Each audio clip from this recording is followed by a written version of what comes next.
Hello everyone, welcome to What If Deku Lived as a Low-Class Servant in Bakugo's Medieval Kingdom Part 1. Before we start, please go support CrazedTemptations for writing that awesome fanfic. Once young and a small prince, kicked out to the roads for a mistake he didn't make. Years pass and he became a useless servant, an unused, pushed around, unwanted servant in the Bakugo Kingdom. Until it was time to pick the professional servants. Only a few to none are picked by the queen. Until she can't attend. And Prince Katsuki sneaks out to attend instead. The aggressive alpha that usually isn't allowed by the servants. Has to pick the professionals. How might this go down? Prologue. A world of second genders. A world of kingdoms big and small. Kings, queens, princes, and princesses. Used servants. Mystical unknown creatures. A forest of dangers. Izuku is a weak Omega. He once was a young loved prince, but was accused of something he didn't do. The king and queen of the Midoriya Kingdom banished him from a young age, where he lived his young years trying to find a small village where he could be accepted. But never was. Some villages even hurt or abused him because of how messy he looked. How was he going to spend the next 7 years like so? Once at the age of 11 he found the Bakugo Kingdom. The servants took him in, and he became a servant well after. Izuku was good at almost everything, and the other maid and servant were grateful because of it, but they hated it because they were scared that he'd steal their jobs. Which means no money or no professional establishments. But he was extremely klutzy at times, so that through some of his talents down the black abyss of a drain, he attempted to refrain those ways but was completely unable to. The servants ignore him, and refuse his help. They'd push him around and tell him to leave. The only person to really tolerate his klutziness is Ochaco Uraraka, a beta, and Tenya Ida, a supervisor that has to watch and demand all the servants as well as summon them to a superior, has also tolerates Izuku's klutziness. But never asks him to do anything, for he will either mess everything up or he'll be treated in a disrespectful action. He's an alpha. Everyone else strays away. For he seems to be bad luck. Chapter 1, A Secret. Izuku, the age of 4. His parents loved him more than anything in the world. The small Omega seemed to have so much potential for the kingdom. The small child was so gentle and adorable, he always had friends. Everyone liked his joyful self. And everyone trusted him more than anything. Some days King and Queen Midoriya would let him leave the castle area and go into the village where he would bring joy to everyone there. Some days he wasn't allowed to leave. One day, it was the usual. Bright, sunny and warm, a perfect day to bring the village joy. Izuku woke up as early as ever. He ran out of his lovely green room and down to the corridor, and into the dining area where his parents sat. They were chatting about whether to let Izuku know about the kingdom's prized possession, the most important thing to the kingdom. But Izuku is trustworthy. As Izuku ran into the dining area, he hopped up into his chair. "Mommy, Daddy, can I go play in the village today?" Izuku asked politely. They looked at him and shook their heads. "No, our son, we have something to show you today," his father spoke out. His mother nodded and they both stood. Izuku tilted his head and got up after them. They walked out and to a dark hallway where a door sat at the end of it. They entered and all of a sudden a bunch of torches lit up and let the stairs that led down shine bright. They started to walk down slowly as Izuku spastically looked around in amazement. "What?" he mumbled. "Remember, this place is very old. So don't be too loud, okay?" His mother glances at him with a soft smile. He nodded respectfully and followed far down until they stopped and more torches ignited, showing an encased glowing book, along with a floating green jewel that hovered above. "Now, Izuku, you must tell no one about this. We trust you with our lives, son." His father looked at him and squatted to Izuku's level. "Yes, sir," he smiled. "This is the power that the kingdom holds. If this ever gets stolen, the kingdom would come falling down. So if you tell someone, your home could tumble down," his mother explained. "Exactly. We're telling you this because this is the responsibility you'll need to know about in the future." His father picked up Izuku so he could look at the glowing book and the hovering green jewel. "While we must be super powerful, I promise I won't tell a soul. He giggled joyfully. Good. We trust you, Izuku. His mother smiled. His father nodded. Mommy, Daddy, can we go play a game? His parents laughed and looked at him. What game? They both asked in harmony. I want to be the prince that saves Mommy from an evil dragon. They laughed. Okay, son, his father said as they started walking up the stairs. And all the torches' flames disappeared in an instant. They played their games so happily. But soon, the king and queen had some short business to attend to, so he played with his personal servants. He loved them so much. They were so nice to him. After night fell and Izuku was put to rest. His mother and father got back and tucked him peacefully in. Then they went to rest themselves. Another bright morning came, and Izuku woke up. Less joyful but happy as always. He groggily walked down through the corridor and to the dining area where his parents sat. Good morning, Izuku yawned and smiled. Tired this morning, aren't you? His mother smiled. Yes, ma'am. He yawned again and sat in his seat where food was present. Did you sleep well, son? His father looked at him as he began to eat. Izuku took a bite of his delicious well-made food. He then looked up at his smiling father and chewed slowly, then swallowed. Yes, sir, he said politely. They frowned at their overly tired son. Did you stay up later than usual? His father asked. Izuku shook his head and continued to eat. No, sir. He yawned again and smiled. I just want to go to the village today. He smiled more. MHHH, Queen Midoriya looked at her husband. Not today, son. How about another day? His father smiled softly. That's okay. He ate about half of his food. Half of what he usually eats. I'll just play in my room, or can I go into the garden?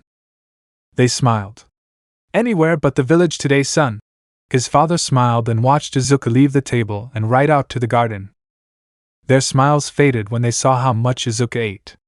Oh my, he ate almost nothing. Queen Midoriya covered her mouth in a frown. Oh dear, is that bad, hun? She looked at her husband. I'm sure he's fine, dear. King Midoriya smiled and stood.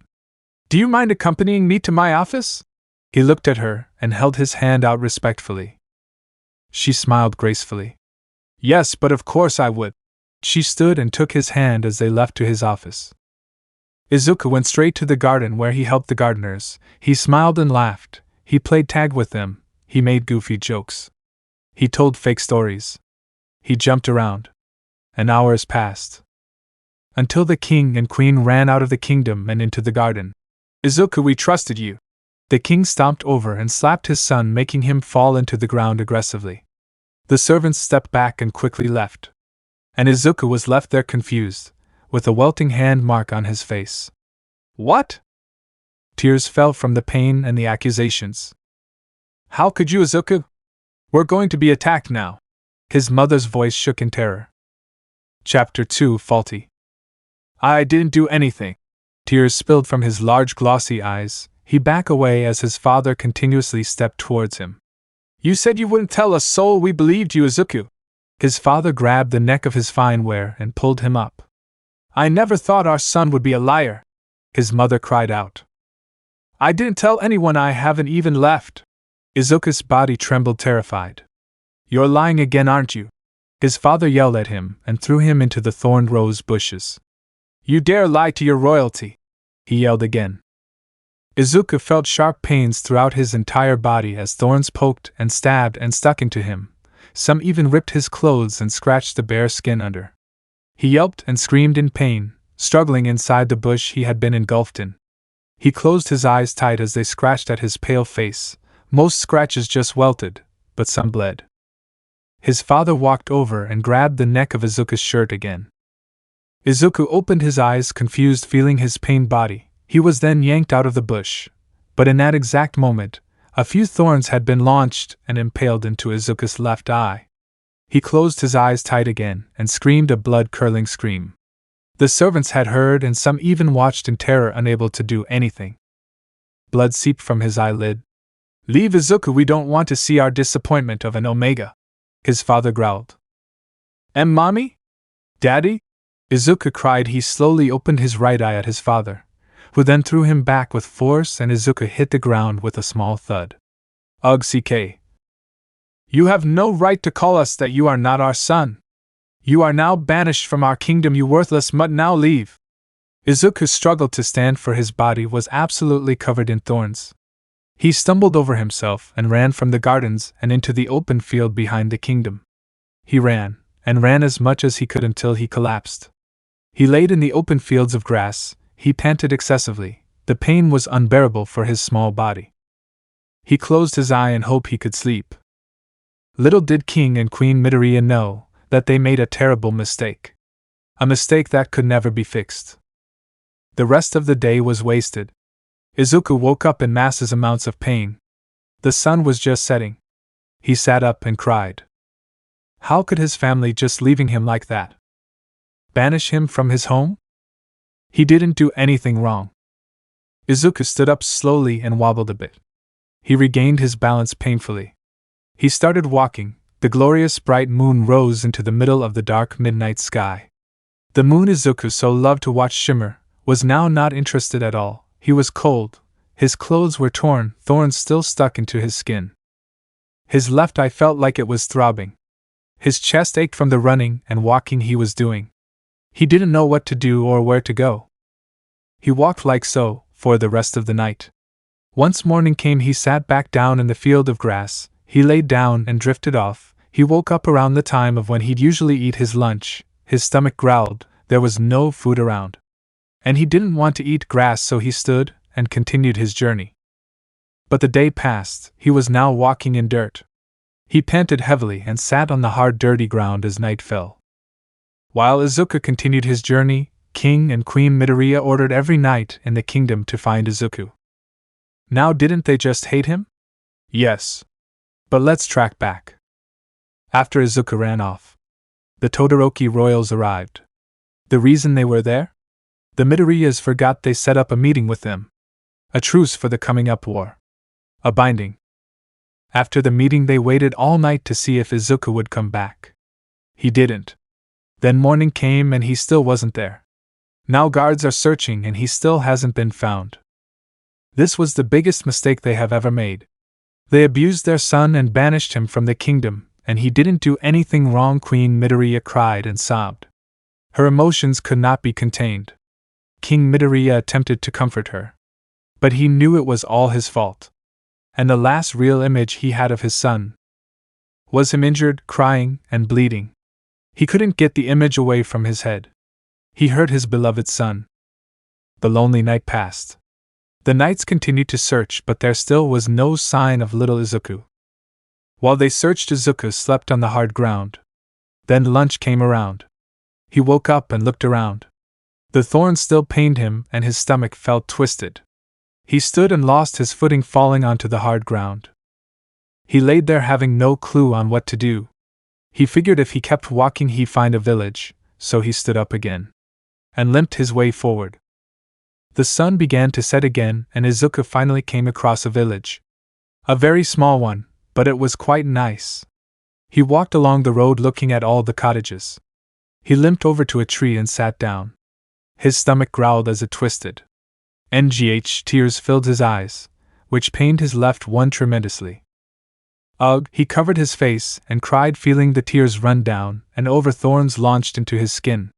Crying hurt him so much. But he couldn't help it. Soon enough he fell asleep. And morning arose. He slowly opened his eye, and children big and small surrounded him, as well as some adults that looked disgusted in the dirt-covered Omega. He immediately caught the adult's glance and he stood quickly, but then stumbled over himself and hit the ground again. His voice cracked and he started to cry again. He picked himself up slowly and looked at the children. They were all taller than him. One came up to him and handed him a little bit of bread, and along with it, cheese. Izuku smiled. "F for me?" He looked at the taller kid. He nodded. He was about to give Izuku the bread and cheese, but an adult pulled him back. "No, he's clearly wearing royals wear. He's an ungrateful brat who ran away. Don't give him food," the adult yelled. "Run along, you mutt, you're not welcome here," another yelled. Izuku's eyes filled with tears again as his smile faded. He started to run as he continuously stumbled over himself. The nice boy looked at his parent. Mama, he was crying and bleeding, he needed help. I don't give a rat's ass if that royal hitch needed help or not. You're too nice for your own good son. She turned on her heel and walked away. But the boy ran after Izuku as quick as he could. He ended up ways away from the village into a dirt-filled area. He looked around and saw Izuku laying down. He walked over and sat by him. Hello? Izuku glances up. Why did you follow me? Izuku cried out softly. Because you need food. The nice boy handed Izuku the bread and cheese. Izuku had sat up and took it carefully. He looked at the boy and smiled.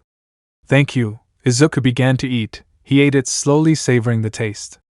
It wasn't as good as the food he had back home. But it'll do. Why are you all alone and covered in thorns? The boy asked. They thought I did something bad and hurt me for it, then they banished me from my home. Izuku frowned. Are you really a royal? Izuku nodded. I guess I was, but I'm so happy I got food now. I haven't eaten in a while. A while? How long is a while? Izuku looked up. 4 days? Wait, that incident happened 4 days ago? Izuku nodded and finished the food. Wow, that must suck. I'm sorry you're not welcome in our village. It's okay, I'll just travel to another. The boy scooted closer. First, let me try and get some of these thorns out. Oh, okay. Izuku closes his eye. How old are you? Izuku asked. Oh, I'm 10. Oh. Yeah, but you seem super young to be on your own like this. The boy started picking out all the thorns from his face, one after another. I'm a 4. The boy froze and looked at him. 4? You're entirely too young to be in your own. Izuku shrugged. The boy sighed. Why is your left eye closed? It hurts. Open it for me, please. Izuku slowly opened his left eye. There were 6 visible thorns launched into it. The color of his eye was completely dull. There was no green shine to it at all. See, can I try and get the thorns out? Yeah. The boy started to pick out each thorn slowly. Izuku didn't flinch when his hand got close to his eye. Can you see out of it? Izuku shook his head. Oh, I'm sorry about that. Hours passed, and he was still trying to pick out the visible thorns into the boy. His shirt was now off, and there was a small pile of thorns a foot away. Izuku has taken off his pants and his undergarments, as well as continued to pick out the thorns. You have a small body for a 4-year-old. Izuku looked down as the boy finished up. I've finished what I could. Izuku nodded and put his clothes back on. Oh, I took out some of the visible thorns out of your clothes. Thank you. I'm sorry I can't do anything else for you, but I have to go back or Mama's gonna yell at me. Izuku nodded and stood slowly. It's okay, you can leave, thank you for helping. Izuku hugged the boy, then started on his journey to the next village. The boy nodded and ran back with a smile. He's met royal before. But that boy was too incredibly nice to be a royal. Chapter 3 Years. Weeks passed and Izuku was never welcomed inside of a village. He had new bruises and scratches from his recent journeys. He was able to acquire a satchel where he kept spare food and coins on the ground. He only had a few pieces of silver and copper. He had no luck with gold. As he walked, he munched on a small piece of bread that was thrown at him. He entered another village and looked around. Then sun was already setting, so he tiredly sat himself behind someone's cottage. Izuku fell asleep and morning came once again. He woke up to a kick in the stomach. His eyes jolted open. Ugh, he coughed and gasped as the oxygen left his body. Leave, how dare you touch my home with your filthy hands, you greedy brat! An old man yelled. He created such commotion villagers began to surround. They saw a boy coughing and gasping as the elder held a rake in his hand. Leave, he yelled. Izuku nodded in pain and slowly stood. He ran off east. He ran and ran. But he had ended up in a large green forest. He collected many berries. Some made him incredibly sick, and some did nothing but replenish his hunger.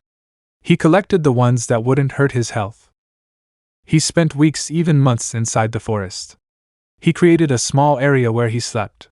He made a small basket where he kept the berries he gathered. He even found a pomegranate tree. It took him a while to learn how to open one, but once he learned, that's all he ate, the lively and delicious, juicy pomegranates. He enjoyed them so much. He enjoyed his time away from everything else. He loved isolating himself from everything. He found something he could gather water in. He also found a fresh water river right by his small home he made. He lived in that same forest for years, and years, until a huge storm came. All his work undone. He had to gather some of the berries he collected, and he fled from his new loved home. He ran and ran in the stormed weather. The weather was cold, the wind was strong. He traveled throughout the stormed weather for days. The vigorous rain poured down, having yet to calm. Weeks passed, and the storm raged on. His clothes were muddy, he had so many sleepless nights. Soon he came across a high-rise village. He climbed the hill, he walked along the well-made streets, then collapsed. The sleepless nights finally got to him, and he knocked out right in the middle of the road. The storm had died down the next day, and Izuku was still unconscious. Some people had left their homes to get food. But we're distracted to the unknown person in their village. His hair was a bit long and messy. His clothes looked a bit small on him. His skin was pale. He was dirted all over. One woman had picked him up and walked him to her home. She laid him on his couch and gathered clothes for him. She started a nice bath for him so she could wash him up. She dressed him in old clothes and fixed up his long hair into a cute little ponytail that sat at the bottom of his head. A day passed and Izuku finally woke up. He looked around at homely place. He stood and looked at the clothes he was now wearing. He spastically looked around, scared of how he got in the situation he was in. "Calm down. I'm only helping, but you must leave since the people here won't welcome you as well as I did," a soft voice spoke. He looked at her and walked over. She stared at him. He hugged her tight. Thank you for accepting me." She was confused. "Of course." He let go and stepped back. "What year is it?" he asked. 1857 hun, it's July 14th. He didn't realize how long he had isolated himself for. Years, so many years had passed, and he didn't even realize it. Izuku's eyes teared up. "Really? Hun, what's the matter?" she asked. He shook his head. "I didn't know I was gone for so long." He looked down. Years really did pass. He was 9 now. He turned 10 tomorrow. "You were only out for a day." Izuku shook his head.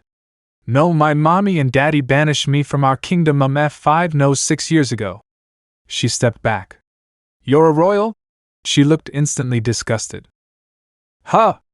Not anymore. Why do you hate me now?" "Get out." "Why?" "Leave this village, you greedy mutt!"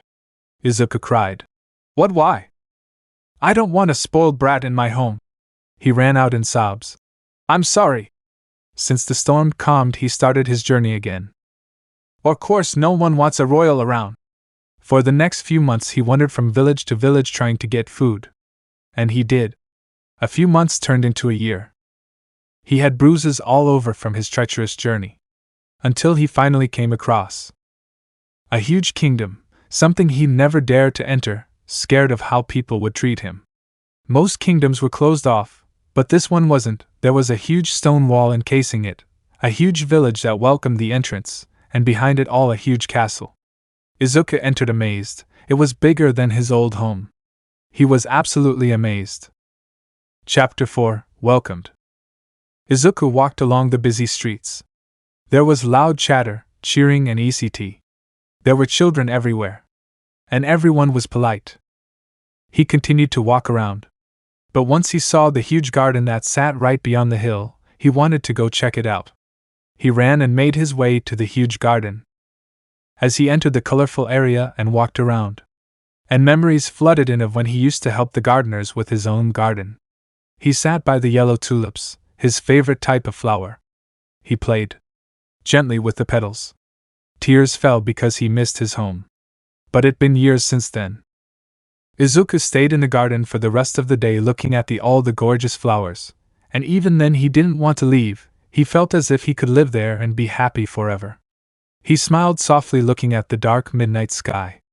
He smiled a bit more and closed his tired eye and drifted off into a peaceful slumber.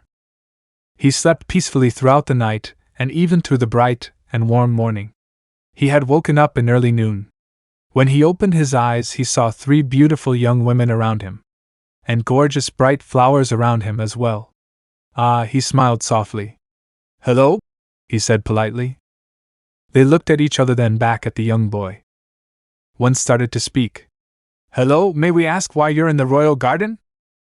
They have never seen a random child enter the garden before, or even to sleep here. Izuku frowned and stood quickly. "I'm so sorry." He bowed to them. "I'll leave. I didn't mean to invade this area. He thought they would kick him out, just like all his other experiences. "I'm not welcomed here either, it seems. I'm sorry."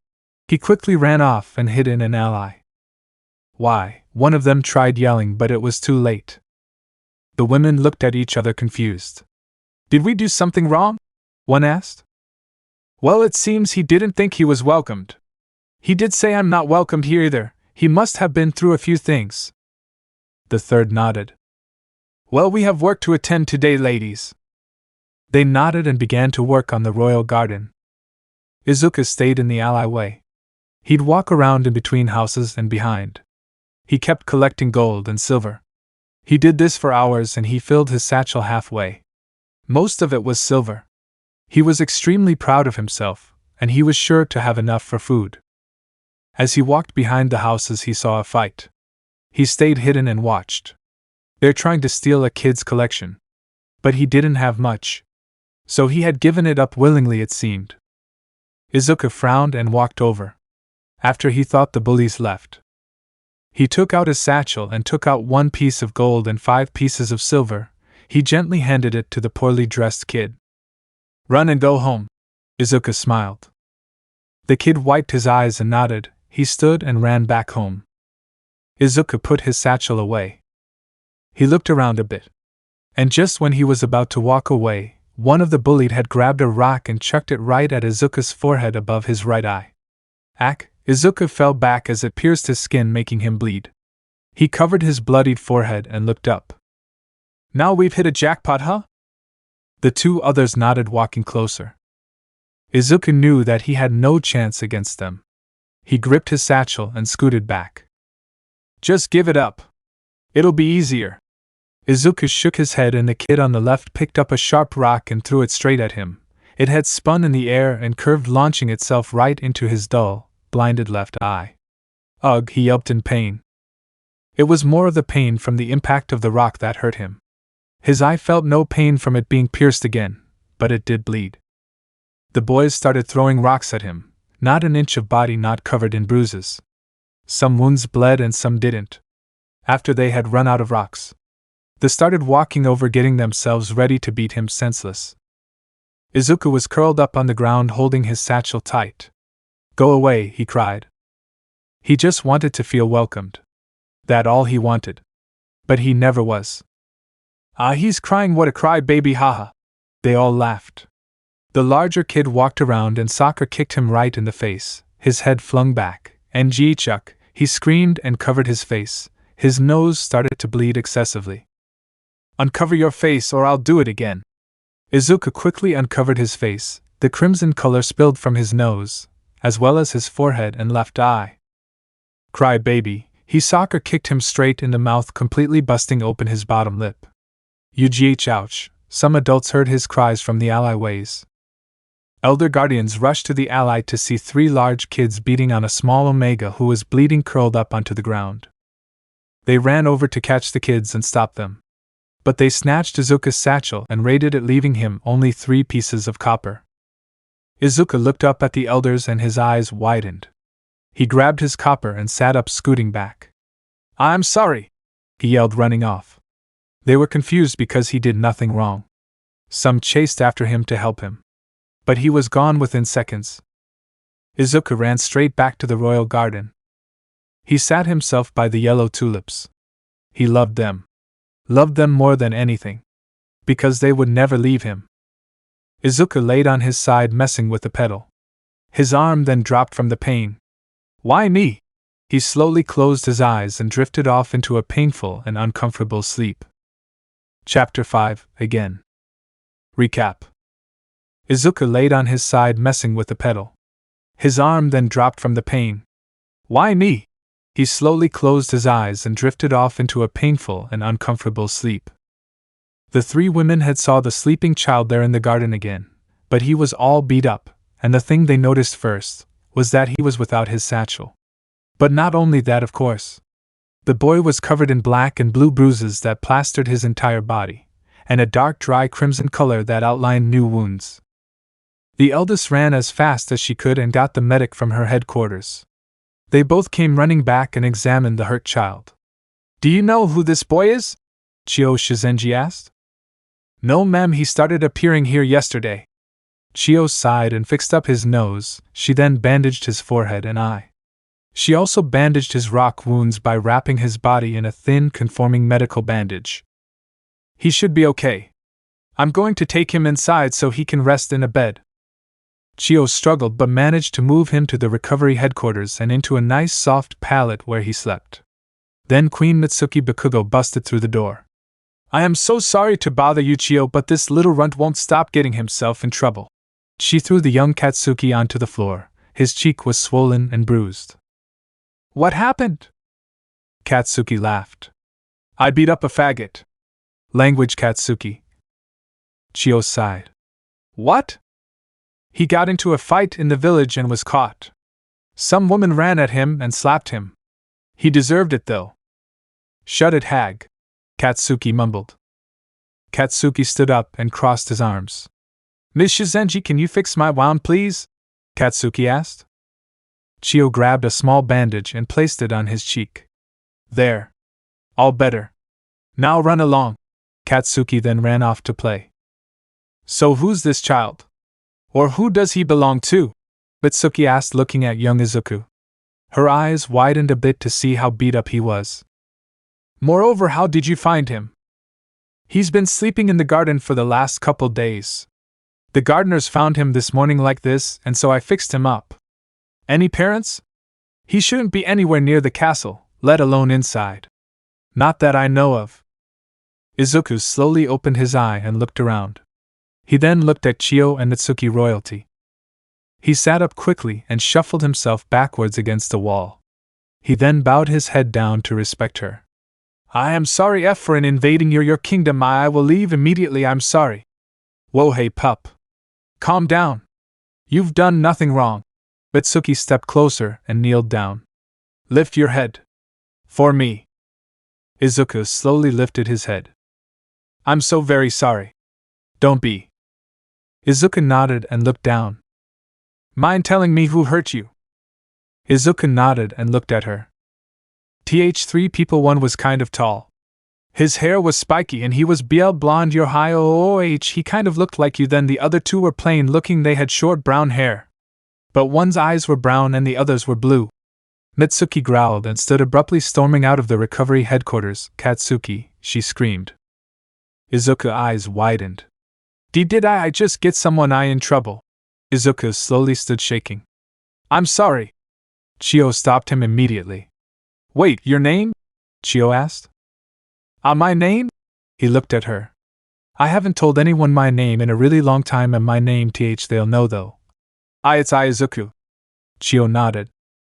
It sounds familiar. Where are your parents?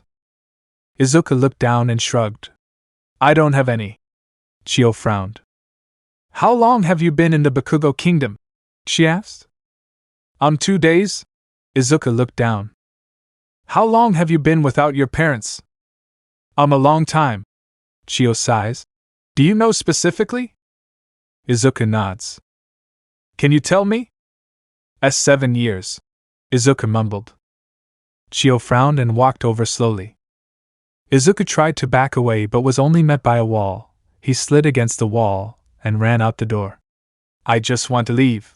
He cried and ran through Castle Lost. He ran and ran trying to find a way out but couldn't. The bright, windowed, stone walls were endless to say. He took a quick turn and bam! Right into the little prince. Hey, why are you running in here? the blond boy yelled as he picked himself off the ground. Who do you think you are? Katsuki looked at him in disgust. Ew, it's you, what are you doing here? Ugh, you're even uglier up close. Izuku looked down, staying on the ground. I know, I'm sorry. Izuku moves to his knees and bowed his head to him. And I'm sorry for running in your halls. Katsuki stares at him. Wow, he's bowing to me, how cool, Katsuki thought to himself. So why are you in my home? Why didn't you just go to the village medic? I only have THR3 copper now and I wasn't looking for help. Izuku kept her head to the floor. You have no money? You're a poor mutt, huh? Katsuki laughed. Izuku nodded. Why, you and your friends took it all. I'm so sorry. I'll leave if you could so kindly show me to the exit. Izuku looked up and started to sit up slowly. Katsuki shoved his head into the ground. Don't raise your head to me. And Jihachuk, Izuku screamed and cried. Katsuki's eyes widened and he backed up. Hey, don't do that. Izuku cried and rolled over to his side, covering his face as a dark crimson liquid spilled from his nose. It hurts. Shut up, Katsuki mumbled. Izuku cried more, help. Katsuki growled. Shut up, Katsuki yelled as he kicked him in the head. The Omega quickly went silent as he fell unconscious. Hey, why aren't you making any noises now? Katsuki dropped down to his knees and rolled the Omega over, looking at his completely bloodied face. Katsuki quickly stood and ran off, not knowing what to do. Izuku lay there motionless until a maid passing by screamed and guards came rushing down the halls. They let their forces down, seeing the boy. They rolled their eyes, knowing Katsuki's angered emotions took over, so he must have attacked the boy. One of the guards leading picked him up and took him straight to Ms. Kyo's headquarters to get his poor, crimson-plastered face treated. The day passed and Izuku woke up again. The dark sky had already plastered itself above the kingdom. Izuku looked around. It was so dark and silent. The only noise was the soft whistling wind. He slowly sat himself up and stood, trying to make no noise. He tiptoed his way to the door and slipped through the small crack between the door frame and the door. He walked the halls in silence. The only real noise was his beating heart. He looked and wandered around and finally found a large door. He slowly opened it as a gust of the soft, cold breeze rushed through his curled, messy hair. Wah! Izuku smiled and limped around outside the kingdom. He searched for the gardens so he could enjoy his night there instead of the scary castle. It took him hours just to walk around the castle. But he finally made it to the overside where the huge garden was located. He walked over to his usual spot by the yellow tulips and sat down. He played with the petals and giggled softly, but winced from the instant movement of his face. He whined. Izuku laid back and closed his eyes. He might as well sleep again. He has nothing better to do. Night passed. Izuku would continuously wake up during the restless night. He made no progress for sleep. Once he woke up, the sun was just starting to rise. He decided to stay awake. Not having much to do, he started fixing up the garden. Yeah, it was big and colorful. But the flowers still drooped, and the soil was messy and unkept. Izuku went to each little area of patch of flowers. He fixed up the soil and propped up the flowers. Just like when he was little and his gardeners showed him how to make the garden look alive. The morning passed quickly and Izuku was still taking his sweet usable time to fix up the flowers. Until the castle's personal gardeners came out. They watched as Izuku fixed up every individual flower. They were speechless to see such a small boy doing a better job than them, and they'd been working on this garden for years to get it perfect, and he seemed to do it in hours. Izuku noticed them and gasped. He got up abruptly and ran off so they wouldn't judge, or call for someone, or even talk to him. He ran and ran all the way back into town. He hid in an alley and curled up, hugging his knees. This continued behavior went on for weeks, then months. Izuku would stay in the garden at night and fix it up in the mornings, and when the gardeners came, he'd run away. Even though months had passed, they saw nothing of it. Soon it became a year. And then another year. You'd think he would have gotten used to the gardeners, or at least he would socialize with the sweet villagers of the town. But he didn't. He was afraid he'd say something wrong. Soon the Queen Bakugo heard the news of the boy. And she wanted him recruited as a servant. But no one was fast enough to catch him. They even set up guards around the garden day and night, but he'd still be able to slip past them. They couldn't catch him. Chapter 6 Servant Recap. Soon the Queen Bakugo heard the news of the boy, and she wanted him recruited as a servant. But no one was fast enough to catch him. They even set up guards around the garden day and night, but he'd still be able to slip past them. They couldn't catch him. Izuku was once again found within the garden area right where he usually was, by the yellow tulips, the gardeners as usual, left for their usual morning routine. The guards gave up, and notified the queen about how they couldn't catch the boy. So she left it to the gardeners. Of course he wasn't important. But it's always nice to have another servant at hand. The gardeners had their same routine. They went out to the garden. The queen had ordered them to talk to the boy and show him to the supervisor. She wants him to dress him properly, and show him to all the maids and servants. To make him at home. To give him a spare room for him to stay in while he works as a servant. They walked out prepared for him to run away like usual, but he was sleeping still. He was curled up hugging himself, shivering. They walked over and sat down around him. The eldest took her long-sleeved wear and laid it on the boy. "We should wait for him to wake so we can talk to him, ladies." They nodded and comforted the young greenette. They couldn't bring him inside because he would run away again. But the morning wasn't that cold, so they couldn't understand why he was so cold. But they tried to keep him in a warm and comfortable state. The sun hit midway in the sky, shining down, letting everyone know it was the warm and eventful afternoon. Izuku soon woke up and looked at the eldest gardener. He backs up and bumped into the second eldest. He shifted to the side and knocked himself into the youngest. He spastically looked around. I'm sorry." "Hey, don't run away again. And don't be sorry." The eldest spoke calmly, trying not to frighten the 13-year-old boy. Izuku looked at each of them, then saw the long-sleeved wear on top of him. He saw that the eldest was missing hers, so he quickly handed it to her. "I'm sorry." "What are you sorry for?" The youngest gave a soft gaze at the young boy. "Be being an eyesore and be being here I'll leave. Please don't get mad at me." Izuku mumbled quickly and started to stand, but fell immediately due to the second eldest grabbing his arm and pulling him down. "We can give you a bed to sleep in. Please don't run away again," she pleaded softly, and Izuku nodded. "Yes, ma'am, I'll stay." They nodded and stood slowly. "When did you learn garden?" the youngest asked. Her young looks and her bubbly voice gave her an age of 18. The second eldest would probably be in her young 20s, and the eldest was in her late 20s. Izuku thought about it and smiled. A smile that hadn't been shown in years. "In my kingdom." Izuku's smile faded, and he slapped his hands over his mouth. They slightly gasped. The youngest smiled. "Your kingdom? Does that mean you're a royal?" Izuku spastically shook his head. No. "You can tell us we have no right to spill any type of rumor, besides we aren't really allowed to leave our headquarters." The eldest spoke in a calm voice. "And not anymore," Izuku mumbled. "Not anymore? How can someone not be a royal anymore?" The second eldest spoke, confused. Izuku looked down. "My mother and father showed me something and they forgot. They told me they had a meeting for another kingdom for an alliance? But they thought I don't just they banished me from their kingdom that I just don't treat me like a royal because I'm not and I haven't been for the last 9 years. Oh okay." Izuku felt a heavy pressure against his chest. He wished he hadn't said anything in the first place. But they all nodded respectfully. They stood and the youngest offered him a hand. He took it and stood carefully. "The queen wants you to work as a servant for her. So you have a place to stay, and since you're so young you'll have more experience when you're older."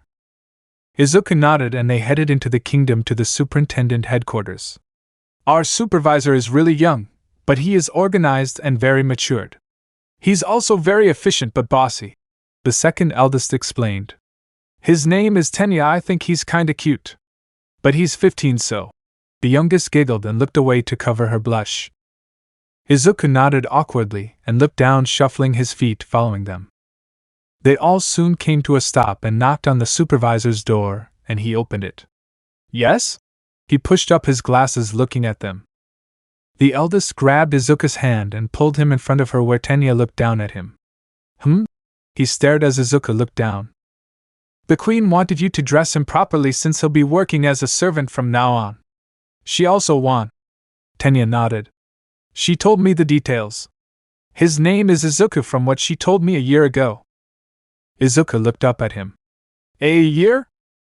More like 2 years, 4 months, and 324 days. Izuku's eyes widened and he looked down again, nodding. The gardeners backed away. Well, have fun, Izuku, the youngest yelled as they left in a rush. Izuku looked at the tall 15-year-old alpha. Hello, sir. Hello? He waved his tensed hand around. We have to get you into proper wear. If you're going to be a servant, then we need to find you a room after. We will figure out what department you'll fit into. Tenya spoke loudly and Izuku trembled softly and nodded. Why, yes, sir. Why didn't I run away? Izuku thought to himself as Tenya walked quickly to a large closet of different sizes and clothes. Here, he yelled, grabbing a long-sleeved buttoned, linen off-white shirt. It was folded terribly and there were wrinkles all over the shirt. He then grabbed a green buttoned vest. Izuku nodded and took it carefully. Tenya then rummaged for pants. He pulled out blue rayon pants that were folded neatly. That door is where you'll change. Hurry on now. Izuku nodded and ran getting dressed. He looked at the clothes he was wearing. He didn't look half bad. For a future servant. He walked out with his old cloths and Tenya grabbed them and threw them away. No need for those. Now for the tour. He waved his tensed hands around and walked quickly, showing every department and headquarter. Every room and bathroom. Everywhere he could and couldn't go. Izuku took in all this information and had it memorized easily. Then Tenya walked back to the spare rooms. He opened the door. This is your room. You'll live, sleep, and eat in here.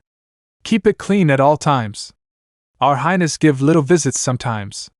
So be respectful of this place. Izuku nodded and looked down. Yes, sir. Okay, first we need to see which department is best for you. Let's go to the bakery department. The kitchen. You can help the others make that royal's lunch. Tenya started his way to the kitchen headquarters where Izuku followed. They haven't started, but you can get started. They eat anything that lunch related. They don't seem to be picky either, just make sure it's edible. Izuku nodded as they entered. Start making something. I'll supervise. Tenya stood at the door and watches as Izuku looked around and explored the kitchen and the different ingredients. I haven't made food in a long time, are you sure? Izuku glances back at Tenya. Yes, now since no one is here, give you time to prepare the food and make it. I'll make sure it's edible. You'll be making food for 3. Izuku nodded, as Tenya explained. Izuku sighed and looked around. Izuku looked in the fridge, taking out a 5-pound trimmed boneless pork, but he washed his hand thoroughly and grabbed a stool since he was quite short for his age. He prepared the meat and the other ingredients, 1 tablespoon of canola oil, a little kosher salt, 4 tablespoons of Chinese 5-spice powder. He then started to mash up 5 cloves of garlic. He then carefully sliced an onion. As the onion opened, a sting invaded Izuku's right eye and it watered. Ugh, he blinked, getting rid of the tear that formed. He got 1 cup and a half of maple syrup, half a cup of low-sodium soy sauce, half a lime and 3 tablespoons of fresh lime juice. He then prepared rice, scallions, red chiles and a line for serving. He set the oven to 270. He heated the oil in the Dutch oven, setting it to medium-high. Izuku worked efficiently and Tenya watched surprised because before the boy started he claimed that he hadn't made food in a long time. Izuku seasoned the pork with 2 teaspoons of salt and 2 tablespoons of the Chinese 5-spice powder. He set the stove up and placed the meat in a pan. He cooked each side for 10 to 12 minutes. He got rid of all the fat except for 2 tablespoons of it. As the oil boiled, he turned the Dutch oven to medium and added the garlic and onion. He let it sizzle and cook and occasionally stirred it. He then stirred in the maple syrup, then the soy sauce, vinegar, the lime halves and the rest of the 5-spiced powder. He then brought it to a simmer. Izuku was proud of what he was making, though he had no clue what he was doing. He had watched his servants cook for years and he memorized some of the things they made. So from a foggy memory he was making something unusual. He continued to cool and placed the pork into the liquid of oil and maple syrup. Whatever it was, the liquid made the meat tender, and it soaked up all the juices. He let that sit for a while, then took it out and shredded it into chunks. He made too much, so he made a fourth bowl for Tenya. He placed the rice he made at the bottom, then the shredded pork. He then added the rice, scallions, red chiles, and limes on the side by the rice. When he was done, he waited for the liquid to thicken, and when he did, he poured little bits of it over the meat and rice. After he finished, he stepped back. I don't know if it's good or not. He turned around to see the whole baking department watching him in shock. I made a little too much, so I made an extra for you, Tenya. Izuku grabbed Tenya's bowl and walks it carefully over to him. Tenya took it and took a bite. He chewed and swallowed and looked at Izuku. You said you hadn't cooked in a long time. Did you lie? No, sir. Is it good? Tenya nodded, taking another. Now the whole department wanted to try it. But Tenya shook his head. Should have come sooner. Tenya continued to eat. Why don't you go serve it to them? Tenya yelled, but politely and excited to show them this dish. Izuku nodded and carefully grabbed each bowl, placing them on a platter. He held it up carefully and walked to the dining room. He gave each royal his dish that he made. Wow, looks wonderful. I've never seen a lunch like this before. The queen smiled as Izuku stepped back. He bowed, then was stopped by Queen Mitsuki. Wow, they finally recruited you, pup. Izuku looked up and nodded. Yes, your highness. No need to be formal, hun. Now run along. She smiled and Izuku left with the platter. They said prayer and ate, amazed by the taste. They finished it completely, except for Katsuki's stubborn ass. He said he hated it. Izuku sat in the kitchen hoping that it was good enough for the royals. One of the servants entered the room. The king wants to know who made the dish. Please make yourself present, they announced. Izuku stood and walked over silently. Follow. The walk to the dining room. Here he is. The servant left, leaving Izuku behind. Oh, you served it to us. Izuku nodded. Yes, sir. We've never had a dish served to us that was so delicious. Thank you so much for this meal. Izuku nodded and bowed. Then Katsuki stopped abruptly and stomped over. I thought it was absolutely awful. The flavor was horrendous. The smell made me gag. I hated it. Yes, sir, I am sorry. Izuku bowed as the alpha towered over him. Katsuki, it wasn't bad at all. Mitsuki yelled. Shut it, hag. I'm sorry you didn't like the dish. I tried my hardest. But I guess not hard enough, Izuku said as he starts to stand straight. Damn right. Katsuki lifted his leg and kicked the Omega in the stomach. Izuku flew backwards into the wall. He coughed and gasped from the loss of air that was kicked out of him. He wrapped his arms around his stomach, coughing. Katsuki, the queen and king yelled. Shut it, hey ugly, if I have another horrendous dish made by you again, you'll end up in the dungeon, got it? Katsuki yelled. Izuku nodded. Why, yes, sir. He gasped and coughed. The queen got up and ran over, kneeling to the small Omega. Hey, are you okay? I'm so sorry. I thought your dish was wonderful. Izuku nodded. Don't worry about it. He slowly stood up and bowed. I'll be on my way. Izuku left, gripping his stomach. He walked back to the kitchen and everyone stared. Izuku? What happened? Tenya asked. He coughed and looked at Tenya. The prince didn't like it, but it's okay. Tenya nodded. Well, let's continue. He sighed and left the kitchen and Izuku followed. Chapter 7, The Right Job. Recap. Tenya nodded. Well, let's continue. He sighed and left the kitchen and Izuku followed. Next they walked over to the cleaning department, where they washed the dishes and clothes. Tenya explained and told Izuku to wash the dishes. All of them. He sighed and washed them all. They shined, you could see your reflection on it as though it were a mirror. He finished up and folded all the clothes and sheets perfectly. Tenya watched as Izuku did better than his superiors. The others watched. They were angry. They shooed him away. They didn't want Izuku taking their job. Next they traveled to the maid headquarters. Tenya left him there for the next few hours. The maids were nice and beautiful. They showed Izuku how to fix up and clean each room. but they thought they could use him and make him clean Prince Katsuki's room. He tried to deny, he didn't want to, but they pushed him up the stairs and to his large doors. Wait, don't look. They left. Izuku slowly opened the door using his body weight. He looked around at the mess. Luckily the prince wasn't here yet. Izuku started on the floor. It was covered in mud, dirt, and clothes. He picked up the clothes and put them in a basket. He swept the dirty floor and mopped it clean to where it shined. He straightened up every shelf. He made his bed so neatly there were no folds in it at all. He walked to the bathroom and looked at the mess of trash. The counters were a mess. The bathtub was full of old water. The sink was dirted. There were clothes everywhere. Ugh, it's nasty in here. Izuku started on the dirted counters.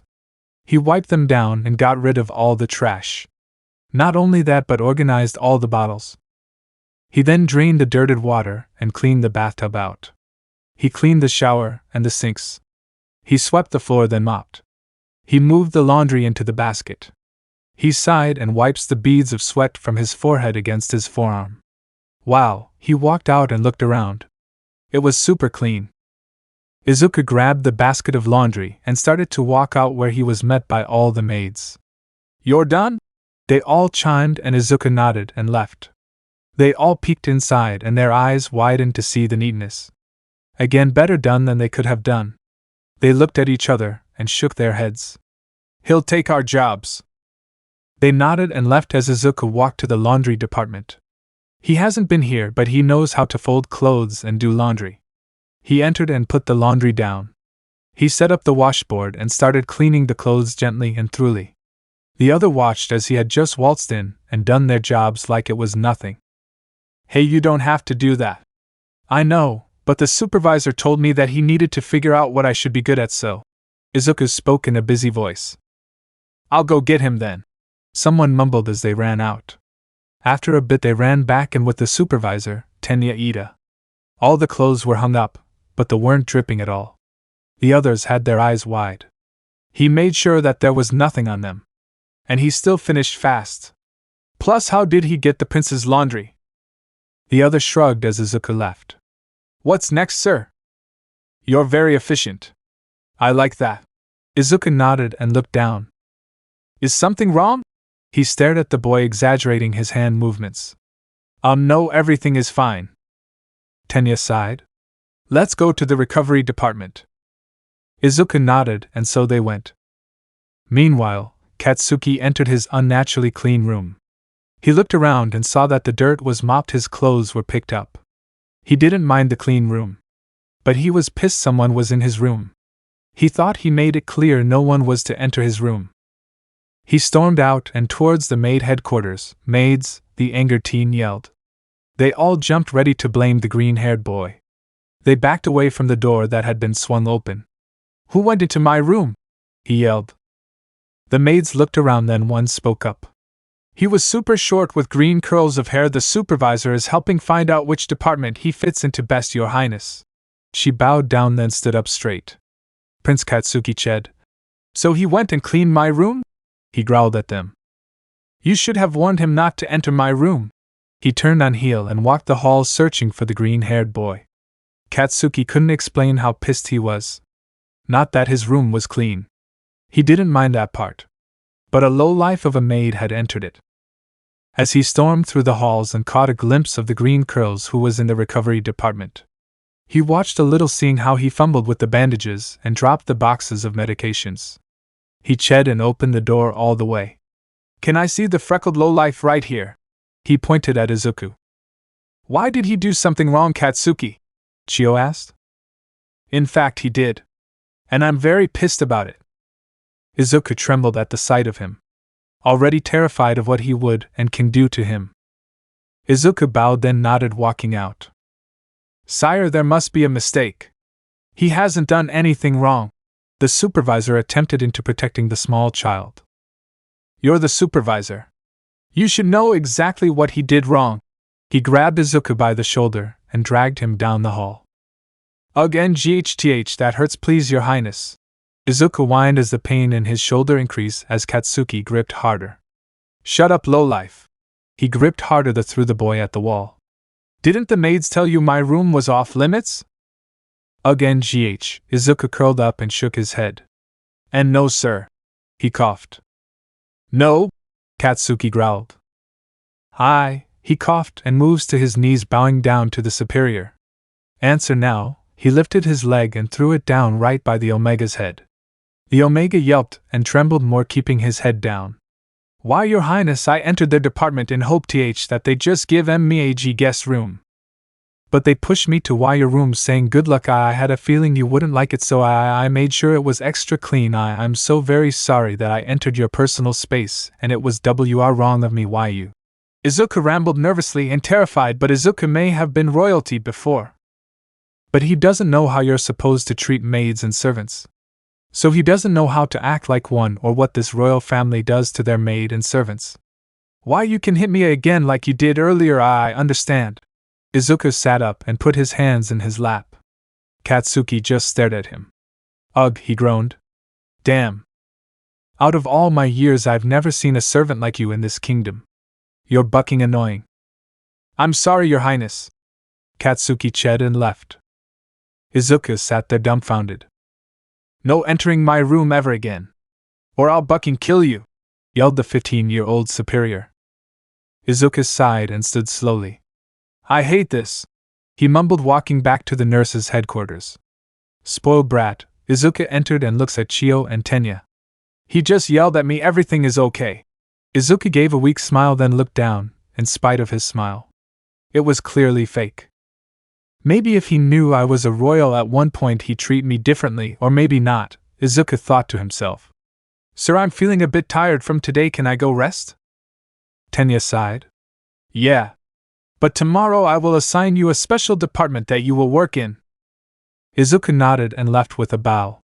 He walked back to his small room and closed the door. The room was a mess. Chapter 8, Pushed Away. Tenya sighed. Yeah. But tomorrow I will assign you a specific department that you will work in. Izuku nodded and left with a bow. He walked back to his small room and closed the door. The room was a mess. The sheets were stained and dirty, the floor was covered in dust, and there were cobwebs everywhere. Ugh, maybe I should have looked inside when he was showing my room to me. Izuku frowned and yawned. Then, he sighed and entered the room and started to clean. It took him 2 exhausting hours. Finally, he felt comfortable enough to lay in the old creaky bed. Izuku frowned. The floor is better. He whined and closed his eyes. Being a servant sucks, being homeless is better.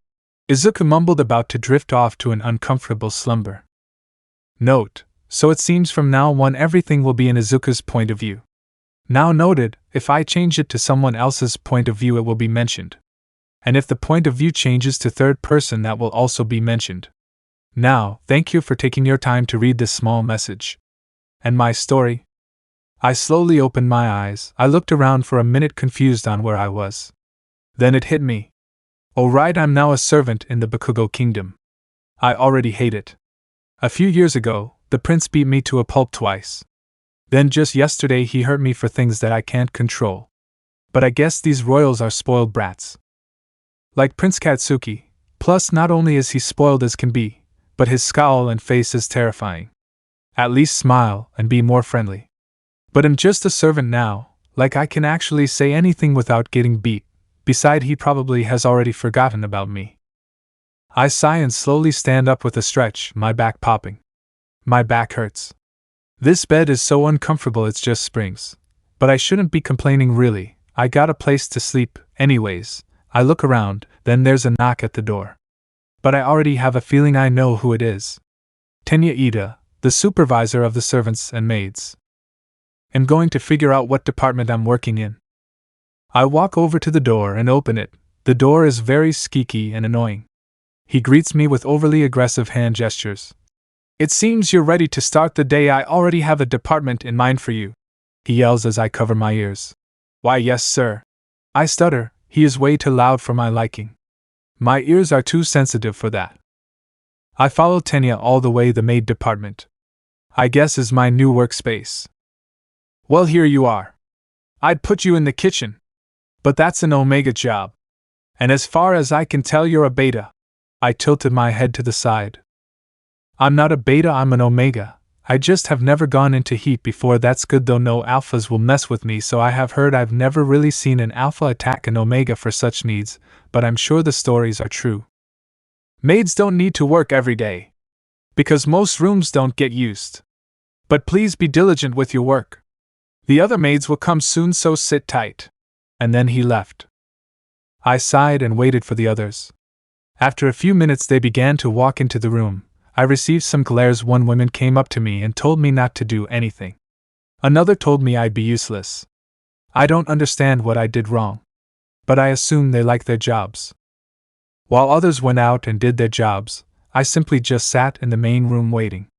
I'm bored though. It's so quiet.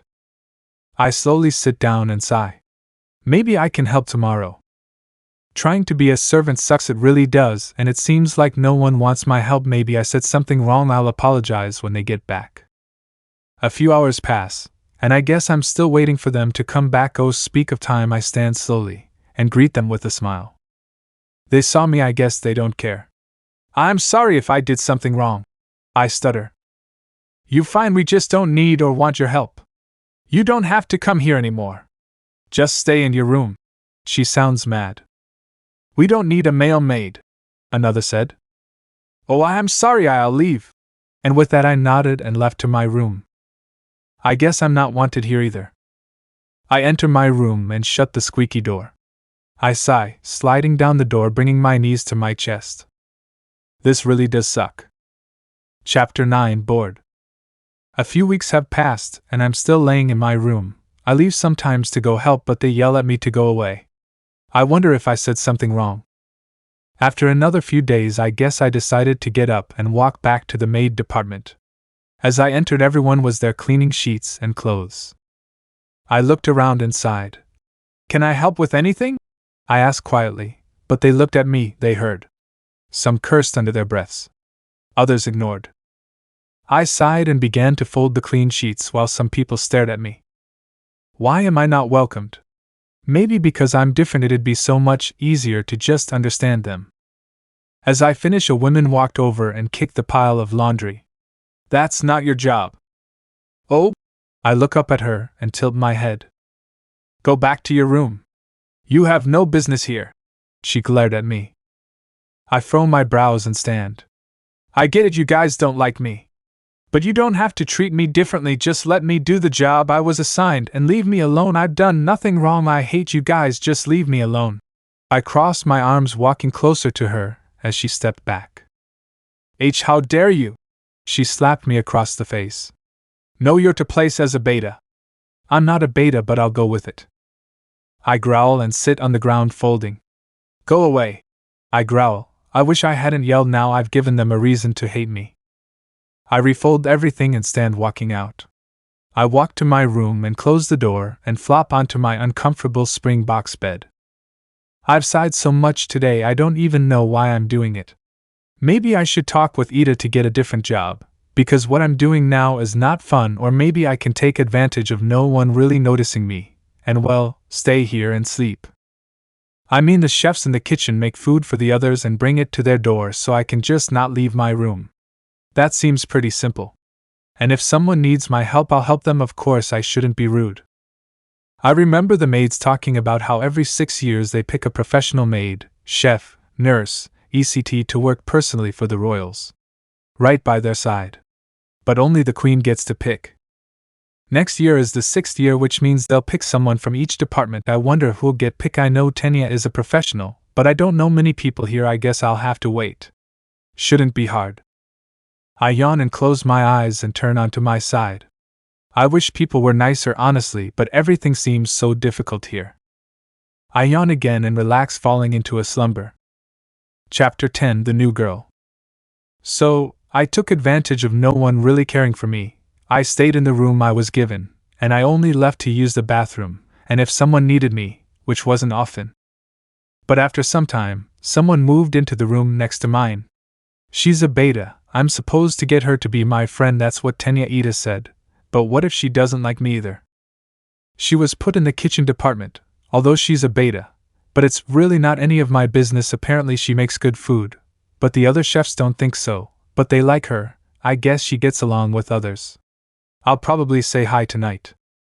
Days passed on so slowly. The room I stay in is so plain and boring, but as soon as the day passed was as soon as I got up and left my room, and I knocked on the girl's door next to mine. I don't know much about her, but I hear some other maids or servants talking about her outside my door. Or sometimes about me. I hate that the most.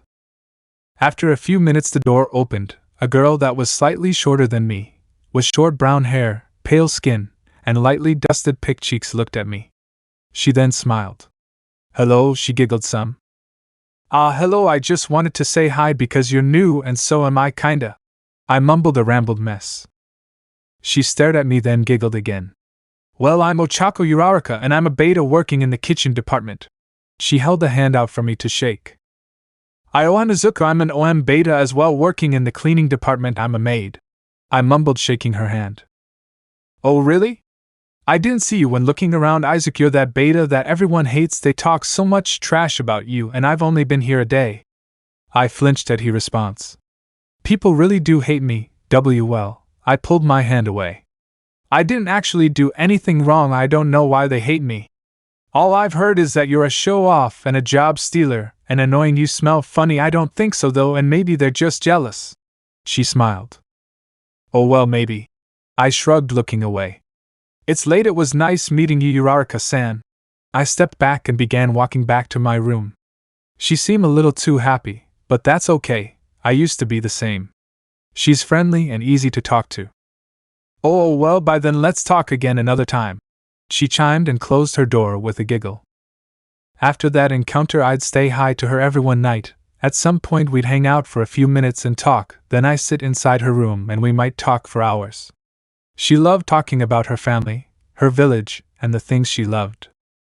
She also liked talking about her past, as I did not. I didn't tell her much about myself, but I enjoyed listening to her talk, and talk, and talk. This went on for over a year and a half. Remember when I said that they'd pick professionals? They postponed it for another year so they could prepare. But now there's about a month left until they pick. Lately the queen has been sick, and the king has been out making treaties and alliances with other kingdoms. And I have a feeling they'll have to postpone again. So I learned that Tenya Ida, he'll go around and pick a few people from every group. Apparently he gives a report, and every individual person and gives it to the queen. This kingdom is complicated. But other than that, me and Uraraka have become good friends. She doesn't know much about me. But she doesn't care because she hasn't asked. Or maybe she hasn't thought about it. Chapter 11, She's Not Here. Uraraka became a good friend of mine, and as another month passed many people from other departments had started getting ready and setting up for the professional choosings. Ida won't have any reports on me since I never leave my room, so there's no way you'll get picked, but I hope Uraraka does, although she hasn't been here long. I told her about the event that happens every 6 years and how they postponed it. She got extremely excited and started working harder than before. She often stays late so I don't see her at night, and she leaves early so I can't talk to her then, and she even leaves on her off days. Lately she hasn't been talking to me. But she's working hard. Unlike me, they postponed the event for another few days because we were still setting things up and Ida wasn't done with reports. I helped set up just to be there. And since Uraraka was there I got to talk to her, which made things a lot more fun. As the few days passed, everything seemed to be ready. Each corner of the room had separate departments. We waited for the queen to arrive. This year people were talking about how hard they work for this even, and how they were excited. Ida didn't care much. But he did mention that this was the nicest setup they had in years. Hours passed but the queen hadn't showed up. Night was nearing and people were tired. Some even went back to their rooms. Me and Uraraka talked. She told me how hard she's been working. She also apologized because we hadn't been talking often. But then Ida walked over and sat down with a frustrated sigh. We worked so hard for nothing. She said she was better. I guess she had a relapse. He looked away. Uraraka sighed. I've been working hard. I wish that the event would have started. I was so excited. Right? Ida chimed. Besides, I had so many good reports on you. There was without a doubt, you would have been picked. Uraraka and Ida continued on their conversation as I listened. Then Ida looked at me. I don't know what up with you. But you for some reason hold a special place in the Queen's heart. Anytime I'm with her she says, "Oh, and how's Izuku the green-haired boy, is he doing well?" Every time, almost every day. It's weird, he mumbled, and I shrugged. I don't know, I haven't done anything good or productive. Ida narrowed his eyes at me. Yeah, so why'd you stop working? Maid and or servants get kicked out of the kingdom for that. Oh, the other ladies won't let me inside the department anymore, so I just gave up. Weird, they've never had that problem with anyone else. He thought out loud. I shrugged it off and looked around then at the stairs, hearing loud footsteps. I looked around and no one else seemed to notice, but I did. As they made their way down the stairs, the person sat in the throne slouched with legs wide and opened. That got everyone's attention. The prince was here. But the queen, she's not here. Chapter 12. Wait, me? I looked at Ida as he stood quickly and walked over to the prince quickly. Ida seemed angry, but then he began to yell. You're not allowed down here, you should report back to your room, and besides, we're the queen. He used very robotic motions to express himself. The prince rolled his eyes and grumbled. Of course. It's you down here. The hag is probably coughing up a lung. And I'm bored. He groaned, looking at everyone. Besides, I wanted to see how all the servants and maids were doing, he teased. I looked around and everyone seemed annoyed or scared. Others stood and quickly left the room, excusing themselves from the area. There was only about 11 people left in the room. I sighed and looked at Tenya as he shook his head at the prince and walked over, sitting back down by us. You know, Ida, you're like my mother's very own pet. You report back to her and help her with her things, and I want one of those. Tenya growled. You may be royalty, but you're not authorized to pick your own servants, sire. The prince rolled his eyes and stood walking around. Too bad. The prince chuckled. Some people simply looked away, others bowed their heads, and some left. There was about 6 people left. I looked down and sighed, standing. Hey, you sit your ass down. I flinched at the yelling and looked at him. Huh! I said sit your ass down. I tensed and sat down, looking at him as he walked over to him. I want you, follow me. I looked around then at Ida as he looked visibly angry. You can't do that, it's against the rules, he yelled. And since when have I cared about rules? The prince grumbled and grabbed my arm, yanking me up. Ugh, that hurts. I mumbled as his grip became tighter. Too bad. He began walking towards the stairs. I stumbled and followed as I looked back at Uraraka and Ida. Ida shook his head and left, and Uraraka stood and left after. All I know is I'm going to be in trouble. He doesn't seem to remember me, because if he did he wouldn't have picked me, but why me? There's so many better people in this kingdom than me. I was pulled from my thoughts as I was shoved to the floor. You'll be cooking, cleaning, and taking care of me from here on out. If you complain, whine, or refuse, I'll throw you in the dungeons where you'll rot and starve. I look up at him as I nod softly, standing. I walk around the kingdom a lot and I've never seen you around before. Where do you even work? He mumbled, flopping into his bed. I work as a maid, why your highness be, but lately the other maids won't let me enter the department. The prince rolled his eyes. We'll test that tomorrow. I nodded and looked around his room. It's an absolute mess, and if I have to be honest, it smells terrible. There are muddy footprints all over the floor.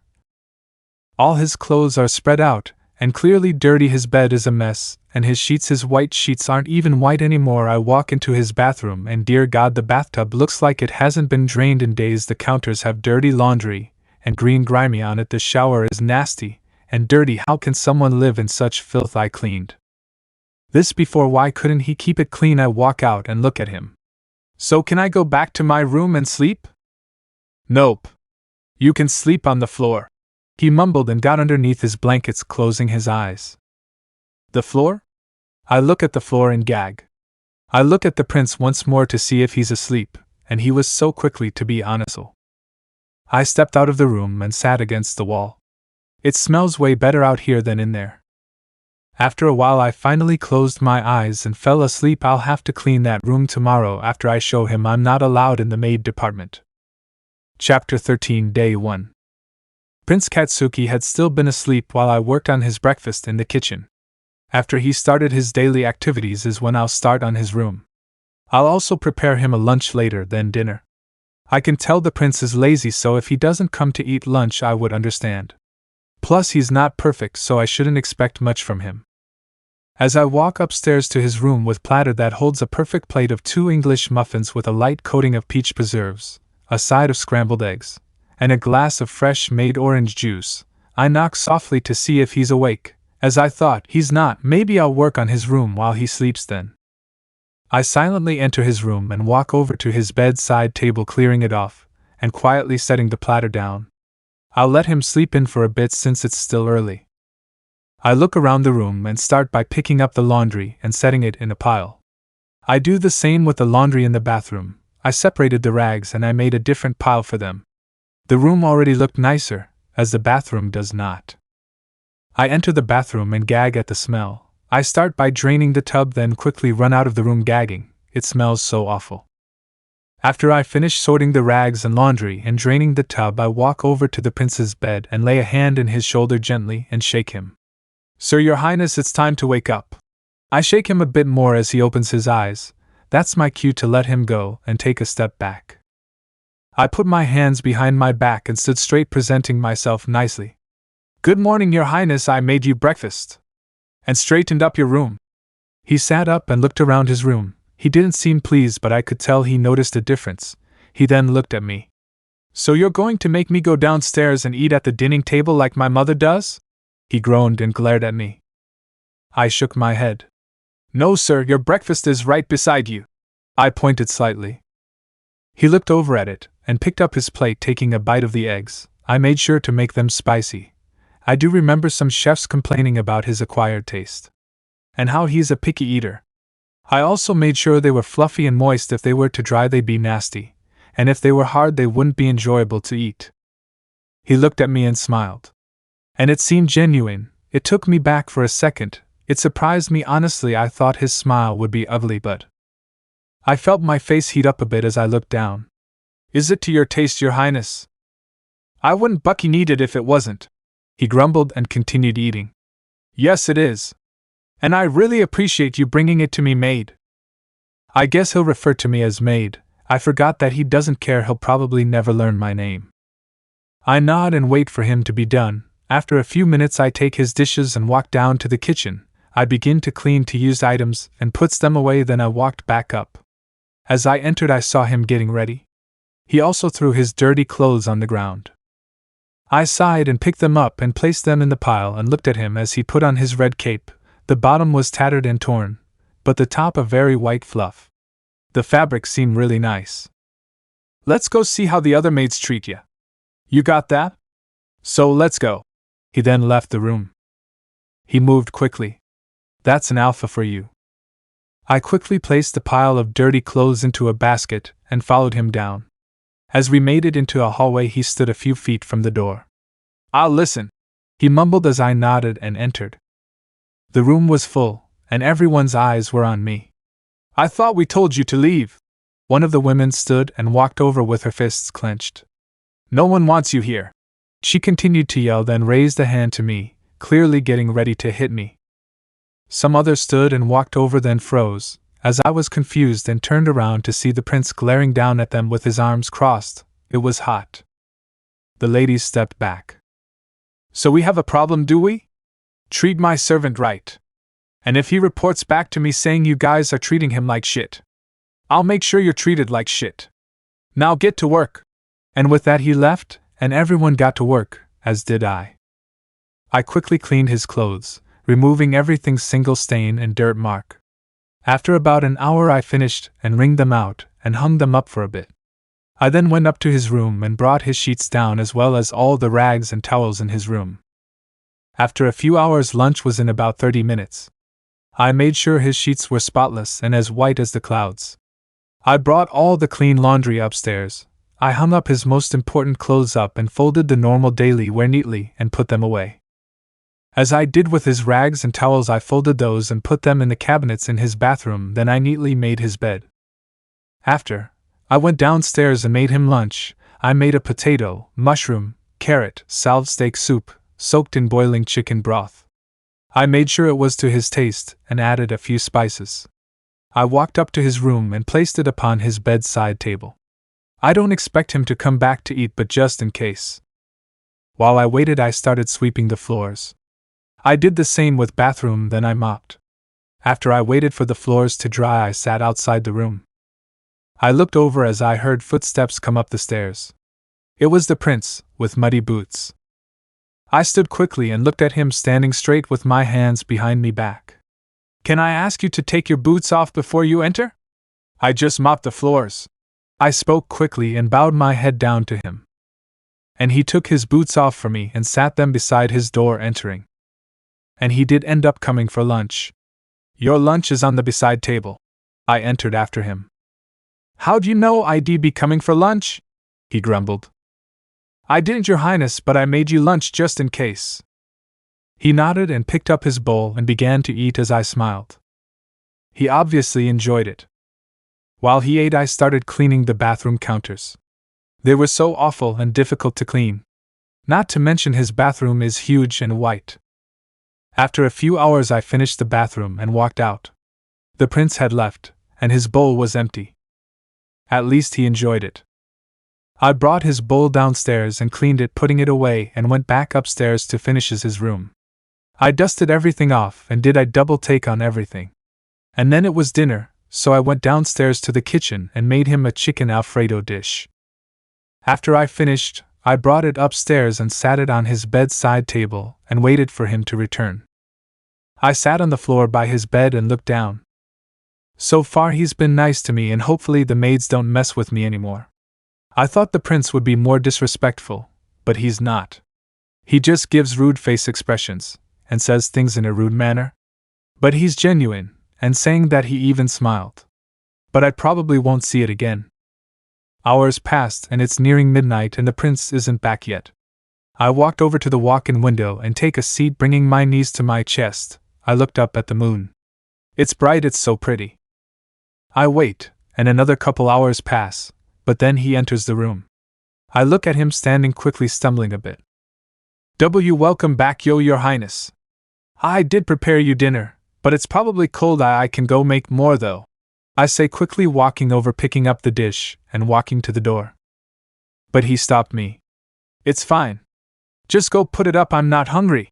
He grumbled and walked to his bathroom. Why is it so bucking shiny in here? I heard him yell as I walked downstairs with a small giggle. I threw the food away and cleaned the dish, walking back up with a yawn. As I enter, I see his dirty clothes on the floor. I sigh and pick them up, putting them into a basket, then walk into the bathroom, cleaning up his mud mess. After, I clean his boots so they look new. I have noticed he keeps his cape on his bed with him while he sleeps. I guess it's special.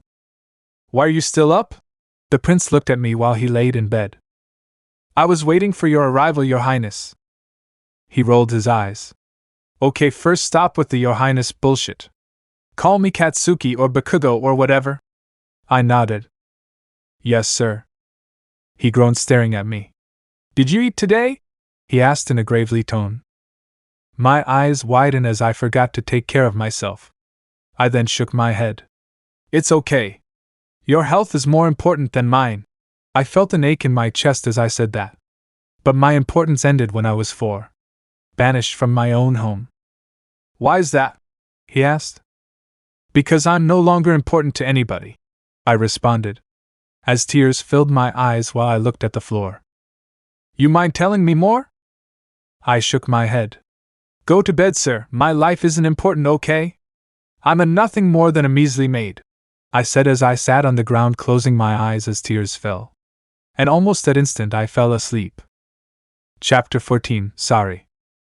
I've been Bakugo Zeta, Prince's servant, for almost 3 weeks now. I sleep in his room, on the floor. I make him breakfast, lunch, and dinner, and sometimes he doesn't come in for lunch, and sometimes he gets back from whatever he's doing really late, so he won't eat dinner. I don't have any time for myself, so I don't eat often, and the prince hasn't noticed, so it'll be okay. I go to bed when he does, and I wake up an hour before he does. I have to clean his room every day, because he always tracks muddy boots into his room, and he throws his clothes everywhere. He doesn't speak much. The queen isn't sick anymore, which is good, But she doesn't know about me being the prince's personal servant. Oh, and the event that was cancelled before will be continued in a few days. I really hope Uraraka gets picked to be a professional cook. That'd be so cool, and if that happens I'll see her in the mornings. And when I'm cooking for the prince. The prince doesn't act like a prince though, he acts like a homeless old man stomping around in mud. Eating only sometimes, and sleeps. And even then, how can he look so masculine? He's an alpha, he thinks I'm a beta. Everyone thinks I'm a beta. Because male omegas aren't common. Female omegas are common. So are beta females. And males. And female alphas are rare. But in some places they're common. But male alphas are more common than female alphas. If that makes any sense, I think I've confused myself. Anyhow, it's around midnight, and I'm sitting in the windowsill waiting for the prince to return. He told me he wanted me to call him Katsuki or Bakugo, but I just call him Sir. If I still had my royal title, then it'd be a lot more comfortable. But it's not. Another few hours pass as I yawn. It's nearing morning. And he's not back yet. Maybe he got hurt. No, he's a royal. And most of all, he's a big alpha. You know, in a few days the queen is having a bunch of Omega princesses come to the kingdom. And during that Katsuki will have to pick a princess to marry. I don't know why they just do it when he's 18 or 19, but I guess they want him to get used to having a female around. But there's a twist. The other day, the queen was talking to Ida about this whole situation thing, so he told me. The prince only knows he has to pick a bride. But the queen is having a different princess stay a week with prince, and in his room, to see how he acts or adjusts he has to pick from 4 different princesses. So that's a month. I have to not only clean for the prince but for a greedy princess too. I glance out the window as the sun begins to rise. I sigh and stand walking down to the kitchen preparing the prince a breakfast. I make him a spicy omelet, with a side of crispy hash browns. I've never made hash browns. I messed up a few times and I added a glass of fresh squeezed orange juice to go with it. I set the plates on a platter and started to walk upstairs. And I noticed muddy footprints trailing up them. He's back. As I approach the door I knock softly. A groan responds back. I enter the room and place the platter on his beside table. I'm sorry, I didn't have your food ready by the time you got back. I look at him then away and sit on the floor. I can't sleep now. I have work to do. I haven't done his laundry yet this week, so I have to do that. I have to clean his bathroom again, although it's not bad, which is good. Did you sleep at all? The prince asked. I glanced at him, and he had a mouth full of food. I shook my head. I was waiting for you to get back, sir. He groaned. Why do you even wait for me? Oh, I don't actually know why, it just feels like the right thing to do. Because, well, what if you get back, and you need my assistance with something? I should be available at all times. If you need me to do something, I should be there to do it, I explained. He sighed and put his empty plate and cup down as I stood picking it up. At least you're not like Ida. He's bucking annoying. I giggled softly and nodded, walking towards the door. I'll be back, sir. After I rinsed the dishes and cleaned them, I walked back up to his room and picked up his laundry. I glanced over at him to find him reading. I guess he's not leaving today. I gather his dirty laundry and walk down to the maid department and enter. Some of the ladies are already in here. I walk over to the washboard and began to scrub the dirt out of his clothes. After a couple hours I hung up the damp clothes and started my way back up the stairs and towards his room. I yawned and entered to find him reading still. Did you sleep outside or something? I asked. Yeah, how could you tell? He rolled his eyes. Why, was because you're not asleep. I mumbled and swept the floors, then mopped. I did the same with the bathroom. Hey, servant. Start a bath for me, will ya? I looked at him and nodded.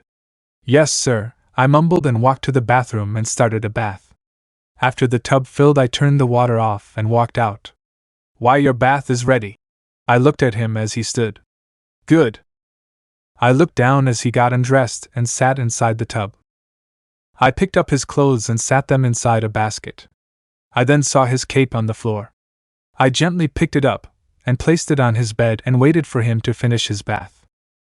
After a few minutes I stood and grabbed a few pieces of clothing for the prince to wear for when he gets out.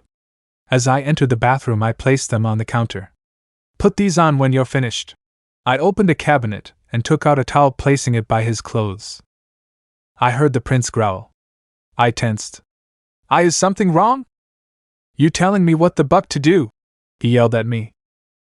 I jumped and shook my head, looking down. And no, sir. I quickly walked out and sat on the windowsill. About half an hour passed before Katsuki got out of the tub. He walked out in the clothes I provided him and looked around his room. I watched him relax as he saw his cape upon his bed. But I watched that relaxed expression turn into anger. Did you touch my bucking cape? I flinched and back up against the window. I only placed it on your bed, I mumbled. But you bucking touched it. He began to stomp over. His pheromones are scary. I tried backing up more, but the window blocked me. He threw a punch straight into my stomach. I felt all the oxygen in my lungs disappear. I gasped and coughed. Not only that, but I felt the window crack behind me. He's so strong. I coughed harder, trying to gain my breath. But before I could, he slapped me across the face. Why'd you touch it, huh? He yelled and punched me straight in the chest. I felt I heard something crack in my chest. I gasped for air again, as the oxygen I had just regained left my body. My chest ached as I tried to breathe. The window once holding me back shattered. The prince hasn't noticed. The only thing behind me is a 50-foot drop and glass shards. I'm sorry, I won't do it again. I didn't mean to upset you, please stop. I pleaded, because one more hit and I'll fall. You think sorry will bucking make your grimy hand, prince? Disappear off that cape, huh? He kicked me in the stomach. I'm not sitting in the windowsill anymore. Chapter 15, It's ruined. Before he kicked me, I was able to turn my body just enough to grab upon the ledge with my left hand. The staggered glass shard impaling my hand. I screamed as the pain shot up into my palm and down into my arm towards my shoulder. I glanced at the prince, quickly releasing distressed pheromones. Not only did he realize I was an Omega, he also realized what he had done. I tried to keep my grip onto the ledge. The prince is just staring at me. He's not angry, he looks disappointed. I attempted to pull myself up. The glass that had impaled my hand broke off. I screamed again as the pain worsened. I glanced down and the gardeners were standing below me. They looked terrified. I glanced up at the prince. Help, I croaked as tears spilled from my eyes. Your life isn't important, you're nothing more than a measly maid. You're worthless. There's more of you, he mumbled before walking away and out of his room. No, please help, I am going to die. I don't want to die, not yet, help me. I pleaded as loud as I could. But he ignored. I began to plead louder. I'm sorry, don't leave me, help, I don't want to die yet, you stupid spoiled royal, help. My hand slipped as the shard dug deeper into my hand. More tears fell as I tried to pull myself up. I threw my right hand up and gripped, pulling myself up. The pain in my left arm unbearable, though was until I lost feeling in it. I swung a leg up and pulled myself into the room. I rolled onto the floor and lay there. I glanced at my hand as blood spilled. I noticed as my vision became black, and my mind go blank. I was out like a light. I opened my eyes a bit. I was barely conscious. I heard talking. His hand ruined, hard to use, nothing I could do. That's all I heard before blacking out again. Unfortunately, days passed before I woke up again. I looked around the room. The nurse headquarters. Oh, you're awake, Chio shouted. I flinched and looked at her, then down. Prince Katsuki told me what happened, but the gardeners brought you here a few days ago. I nodded softly. Prince Katsuki wanted to see you as soon as you woke up. So, he's in his room. I nodded and sat up. I looked at my left hand and there were a bunch of stitches. Don't overwork your hand, sweetheart. Your left hand won't ever be the same, okay? You should be able to move it still, but from what I can tell, your nerves in your hand are ruined. I tried to fix it, but there was nothing I could have done. I nodded and stood. I'll be on my way, I mumbled before walking out and towards the stairs. I barely remember what even happened. I glance at my hand again and try and move my fingers. It feels tingly like ants crawling all over it, and it's really hard to move my fingers, like I have no control over my hand. My left eye, and left hand are ruined. How fun, how am I supposed to? I'll get thrown into the dungeon. Before I know it, I'm in front of the prince's door. I don't want to enter. I slowly push open the door to find the prince looking down as he stayed seated on his bed. I looked around the room and the window was fixed. I closed the door and looked at him as he looked up. He stood abruptly. I backed up and fell scooting back towards the door. I'm sorry, I'm sorry, I lived, I'm sorry, I shouted, tucking my head down, closing my eyes. He kneeled to me and grabbed my hand. Open and close your hand, he mumbled. I tried, but I was only able to bend my fingertips just a little. I can't, I whispered. He sighed and stood. You'll still work as my servant. But find a way to make use of that hand. Oh, and you can sleep on that. Take a few resting days. He pointed towards a small pallet next to his bed. It was made by a few blankets and there was a pillow. He cared enough to make me a pallet. He walked over to his bed and sat down, picking up a book, and began to read. I sighed and stood slowly and walked over to the pallet and laid down. It's weird, I can't really remember anything. I remember screaming and yelling for help and rolling on the floor, but this incident is just fuzzy in my head.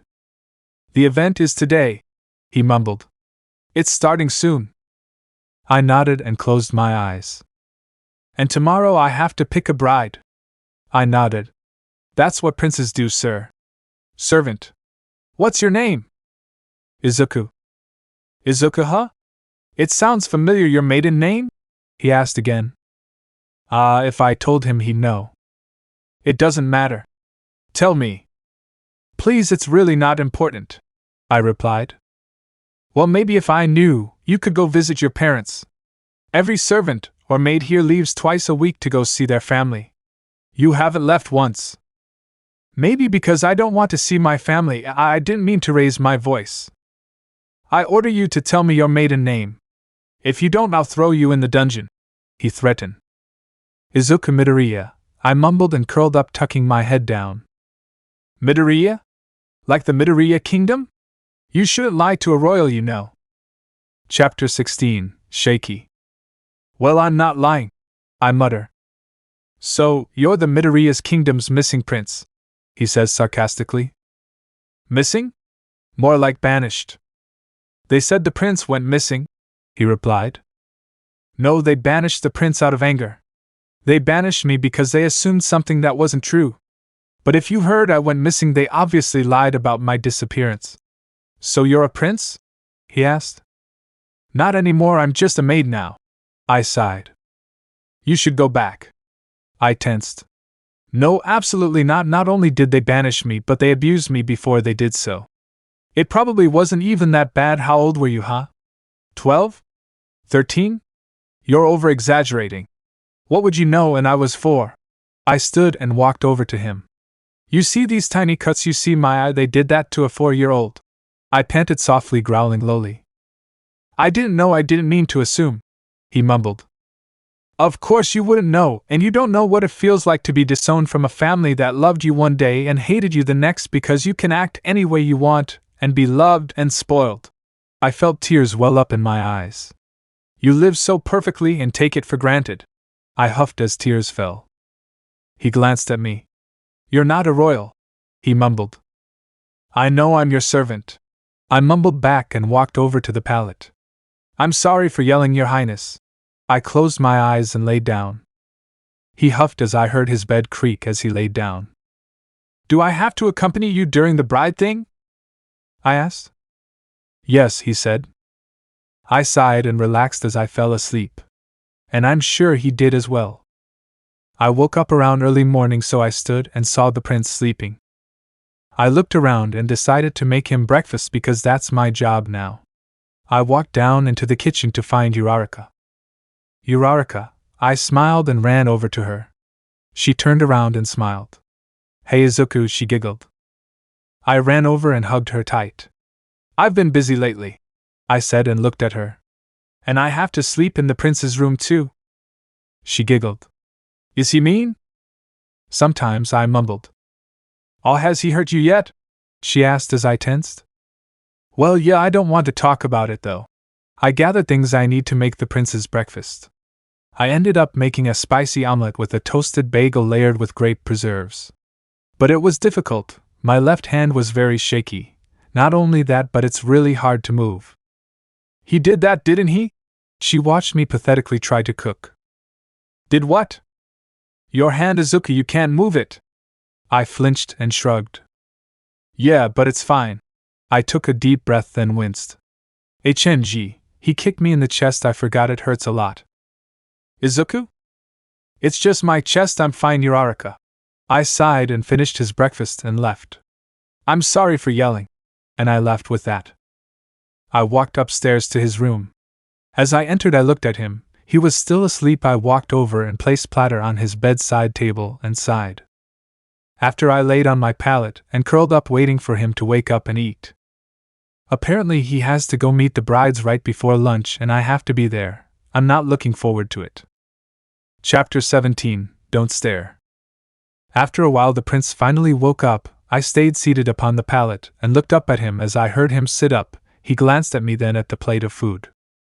I looked down as he sighed and looked back at me. I thought I said you should take resting days. Why'd you make me food? He said in a very gravely and tired voice. To be honest, it was hot, but I can't really think that way. He's a prince, as I am not anymore anyways. Plus he's about to get a bride. Because it's my job, and we have to be downstairs in the throne room in about 30 minutes. I explained. He rolled his eyes and sighed. All I have to do is pick one, right? Well, that's all the queen wanted you to know. I mumbled. Excuse me? He stood up and looked at me. You know something I don't? He walked over, glaring down at me. I spoke too much. We well. Spit it out. He screamed at me. I flinched and spoke quickly. Each princess will be staying a week with you and by your side, so you see how they will act and speak around you. I tucked my head down, hoping he wouldn't do much else than yell. You knew this and didn't tell me? I'm not your message boy. I muttered and he stepped closer. Who told you this? He yelled at me. I flinch and back away. He grumbled and stepped back, sitting on his bed. My mother set that up. I nodded quickly and stood walking to his closet, grabbing his most formal wear and placed it on his bed. I'd advise you to get ready, sir. He grumbled and started putting on the clothes I provided him. Go shower. He spoke sternly. What? I stuttered. Go use my shower and bathe. He yelled at me. I flinched and nodded. I'll get you some stupid clothes. He grumbled, walking out of his room. I walked into his bathroom and closed the door. I looked at the shower, then the large mirror. I sighed and began getting undressed. I looked in the mirror and furrowed my brows. When did I get so thin? I sighed and looked at the shower, its see-through ugh. I slowly stepped into the shower and started the water as it hit my face. It's cool, and it feels nice. I rinse off my body and wash my hair. I glance at the door as the prince walks in. He placed some clothes for me on the counter. I ignored him and continued to wash my body. That was until I felt myself being watched. A very paranoid feeling. I ignored it, or I tried. I glanced back. Well, that explains the feeling, I covered my body and looked at the prince. Hey, why are you staring? He shrugged and continued to stare at me. I watched as his eyes scanned my body. I blushed profusely and turned away. Don't stare. Chapter 18, Royal Omegas. After a while he closed the door and left. I finished up my shower and got out, drying my body off, after I looked at the clothes he brought me. Hey, are you serious? I'm not a girl. He had brought me a dress or maid wear. The prince entered the bathroom and looked at me. I quickly made sure to cover myself. Put it on. What? I shook my head. I'm not wearing a dress. He growled at me. Put it on, you lowly poor Omega. I flinched and backed up. Why, yes, your highness. He nodded and left the bathroom as I put on the dress. I'm not a girl, I shouldn't have to wear such clothing. I looked at myself in the mirror and ruffled the bottom. It's embarrassing. I step out and look at him. Why, your highness? I mumbled as he looked at me. He grinned. Omegas are really ugly in anything, huh? He laughed and left the room. Let's go, mutt. I looked down and sighed. Am I really that ugly? Maybe it's my eye. Maybe the scars upon my body? My pale skin? Maybe it's my small body or my freckles? Is it my hair? Is the green ugly? I begin to panic. I don't want to seem ugly. If I'm not good enough, he'll throw me out and to the dungeons. I stand there messing with the dress as the prince once again comes back up and looks at me. I heard him sigh. You look fine, you're not ugly, damn it. Now come down before my mother gets angry. And with that he left back downstairs as I followed behind. He doesn't think I'm ugly unless he said that to make me feel better. I stand next to the prince's throne as a few princesses stand before us. 1 prince and 6 princesses. As I look at them, some of their dresses are messed up, others' hair is messy, one of them has a lot of gel in her hair. I'd name names, but I don't know their names yet. I looked down to hide a smile and a small giggle. The prince glanced at me, and I glanced up at him. I let out a small giggle as I saw his lip curl into a slight smile. Be proper, he mumbles to me. He knows exactly what I'm laughing about. His voice was even hiding a laugh. I take a deep breath and stand straight as Queen Mitsuki enters the room and sits at her throne. First we have Alexa Carter. She gestured to a young princess. She has dirty blonde hair. It falls just above the shoulders. She has hazel brown eyes. They're kinda pretty. She looks a bit taller than I am. She looks shy too. Next, Lilith Togami. She gestured to the next princess. She has short blonde hair, very pretty ocean blue eyes, freckles too, and she's very pale. She reminds me of a ghost, but I think she's very pretty and her cheeks look very rosy like she's blushing. Next, Rira Gyros.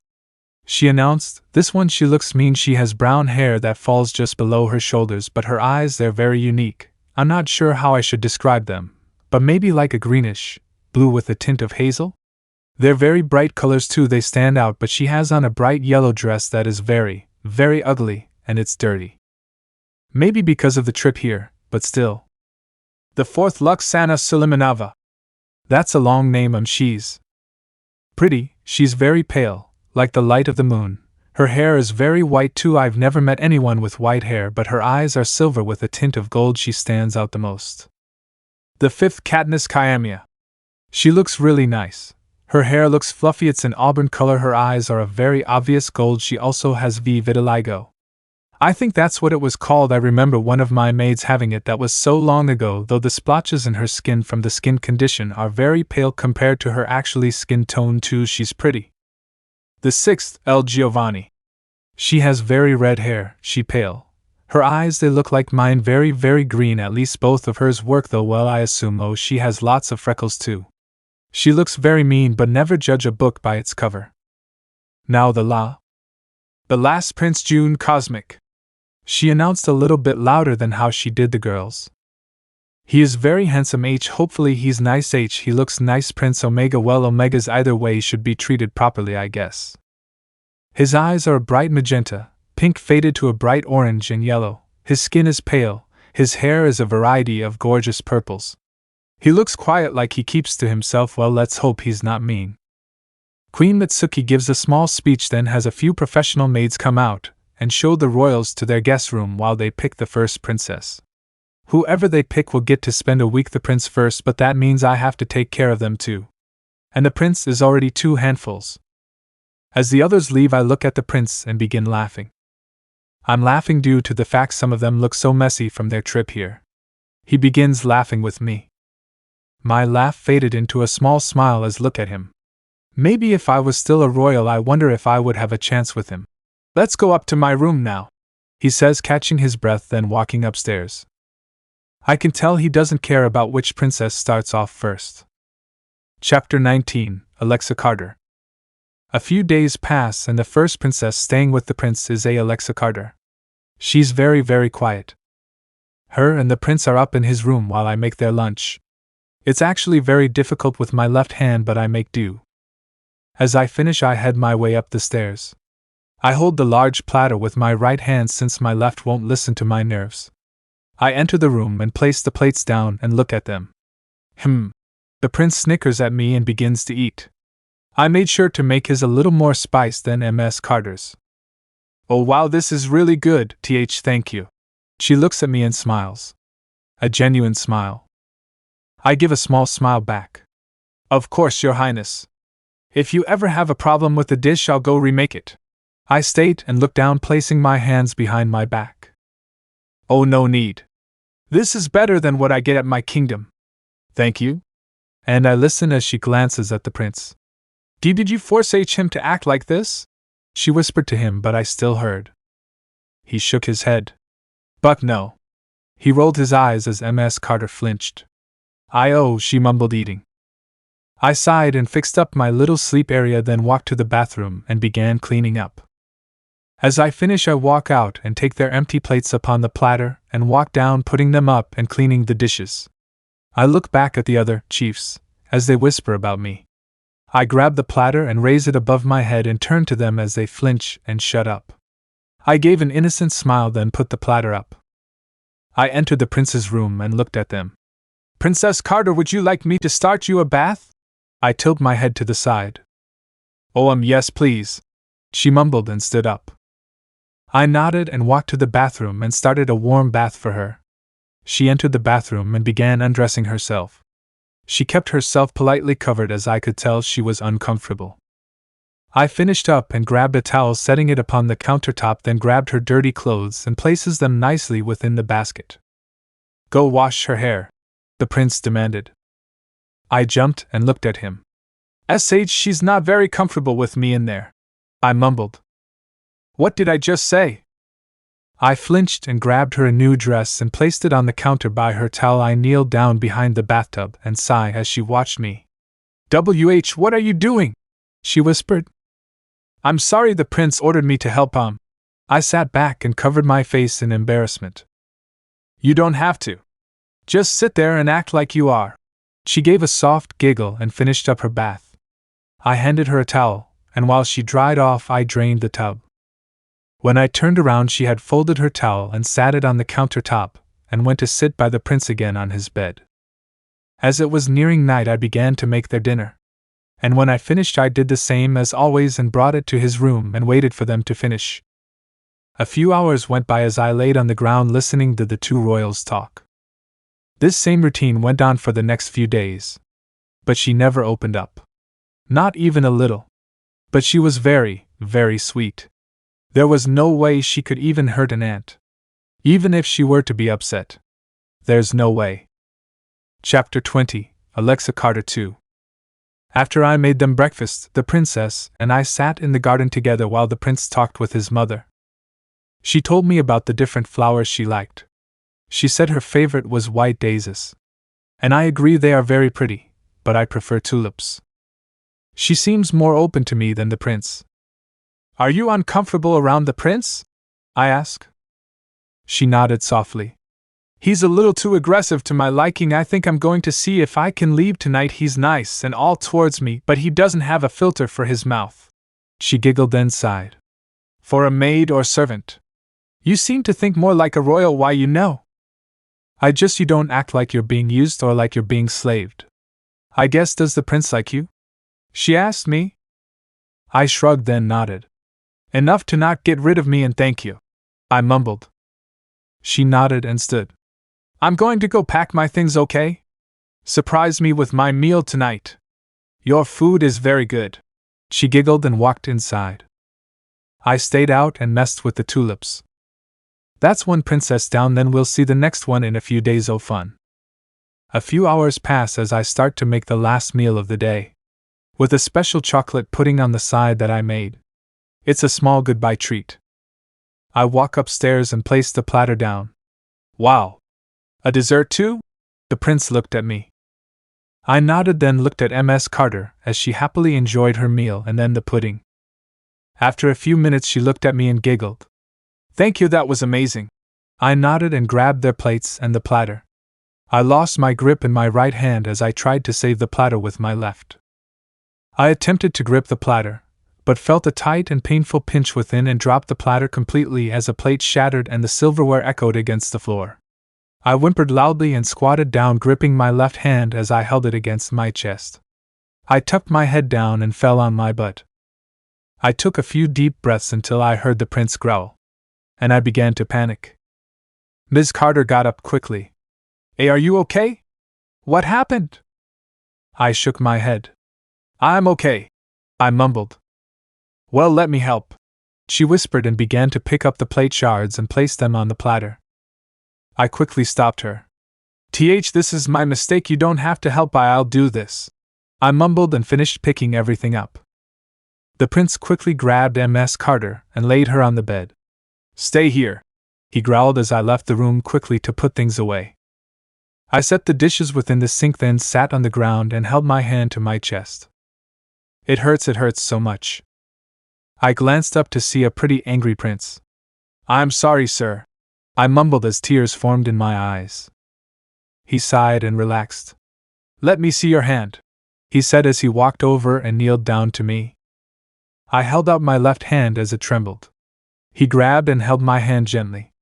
What happened in there? He grumbled, looking at me. The platter SL slipped from my hand S, so I tried using my left hand B, but when I tried to S, something pinched. I muttered quickly as tears spilled over and ran down my face. Well, calm down, he said whilst releasing a very calming pheromone. You're not in trouble. Just don't let it happen again. It's embarrassing. To me. And to yourself? He let go of my hand and wiped my tears. Let's go, he muttered and left the kitchen. I calmed down and took a few deep breaths. I'm okay, I thought to myself continuously. After a few minutes I made my way back up to his room. As I entered I saw that Ms. Carter had fallen asleep, while the prince read. I walked over and stood beside him. Do you need anything B before I go to sleep? I asked softly. No. Get some rest, Izuku, he mumbled softly as I furrowed my brows. I nodded softly and walked over to my little rest area and laid down comfortably. He called me Izuku, he called me by my name. I curled up and closed my eyes, falling asleep. The night passed as usual, but Ms. Carter left really early in the morning. I wasn't able to make her breakfast. But that's less work for me, I guess. After we said our goodbyes, the prince seemed agitated a bit. As we entered his room, he turned to me. I'm so glad she's fucking gone. I flinched and looked away, and I began to clean his room. Why's that? I mumbled. Because she was just too quiet and shy, she wasn't open at all. The only thing I got out of her was that she liked flowers. Who in the hell likes flowers? I will never marry a person who just likes flowers, he continued to rant. I like flowers. I nodded, listening. What's so bad about liking flowers, sir? I glanced at him. It's too bucking girly if they like other things. Other than bucking flowers, then it's okay, but if you just talk about flowers. God damn, she was just so. He paused and sighed, calming himself down. She was nice. And calm. She was just too quiet. Too much in her shell, he concluded. I nodded. She's gone now, you'll have another princess with you next week. Maybe she'll be better. I sat on the ground and yawned. Did she leave because there was something wrong with me? He mumbled and turned to me. Yes, sir, she thought you were too aggressive to her liking, I responded. He furrowed his brows. She left because of me? I bit my lip, then nodded. I'm sorry, I mumbled and yawned again. He sighed and walked over, kneeling to me. Are you tired? He stared at me. I looked away and down. Yeah, a little, I whispered. Go make me breakfast, then you can sleep until lunch. He stood. And start me a bath. He walked over to his bed and laid down. I nodded and stood. Chapter 21, Off Day. I started him a warm bath and got a towel ready for him. I waited for the tub to fill before I went down to the kitchen to make him breakfast. Is there anything specific you want, sir? I glanced out the door. Bacon. Over medium eggs. Avocado sliced on the side. Toast. He mumbled, reading. I sighed and nodded. I turned the water off and walked out. Your bath is ready, I said, walking out the door and down the stairs, making my way to the kitchen. I started by cooking the bacon. The popping and sizzle sound is satisfying until it pops against your skin. As I finished, I put the bacon on the side and fried the eggs in the bacon grease. I sighed and tried to hold the pan steady with my left hand while I flipped the egg. As difficult as it seemed, I did it. I place 2 eggs on a plate, then put 2 pieces of bread on the pan so they can soak up the bacon grease and toast itself in that. While the bread toasted, I carefully cut an avocado and diced it. Eventually, I placed the toast upon the plate and moved the eggs upon each slice. I sighed and walked up the stairs to his room. Honestly, being a servant maid or whatever sucks. I'd rather be a poor, starving, homeless person in the streets. Being pushed around and told what to do isn't fun. I entered his room, then walked to the bathroom to see him relaxing in the tub. Sir. Your food is going to be on the counter. Okay? Yeah? Come here, he demanded. I jumped a bit and walked over. Why, yes, sir. He rolled his eyes and reached up, grabbing my arm. Sir, why, you're all wet, I exclaimed as he grinned and pulled me in. So are you. So what's the difference? I whined. That's not fair. I tried standing and slipped, falling against his chest. NHG. I glanced at him as my eyes widened. I'm sorry. I stood and quickly got out. I watched as he laughed. Are all Omegas so anxious? I shrugged and grabbed a towel, wrapping myself in it, then sat on the ground. That was mean, I mumbled. It was funny, he smiled. I shook my head. I'm all cold and wet now. Are you dying now? He teased. I shook my head and rolled my eyes. You gotta get me new clothes. Just wait for those to dry. Besides, I'm not the servant. Am I? I shook my head. And no, sir. He chuckled. Hand me my food, he demanded a bit. I nodded and handed him his plate as he ate.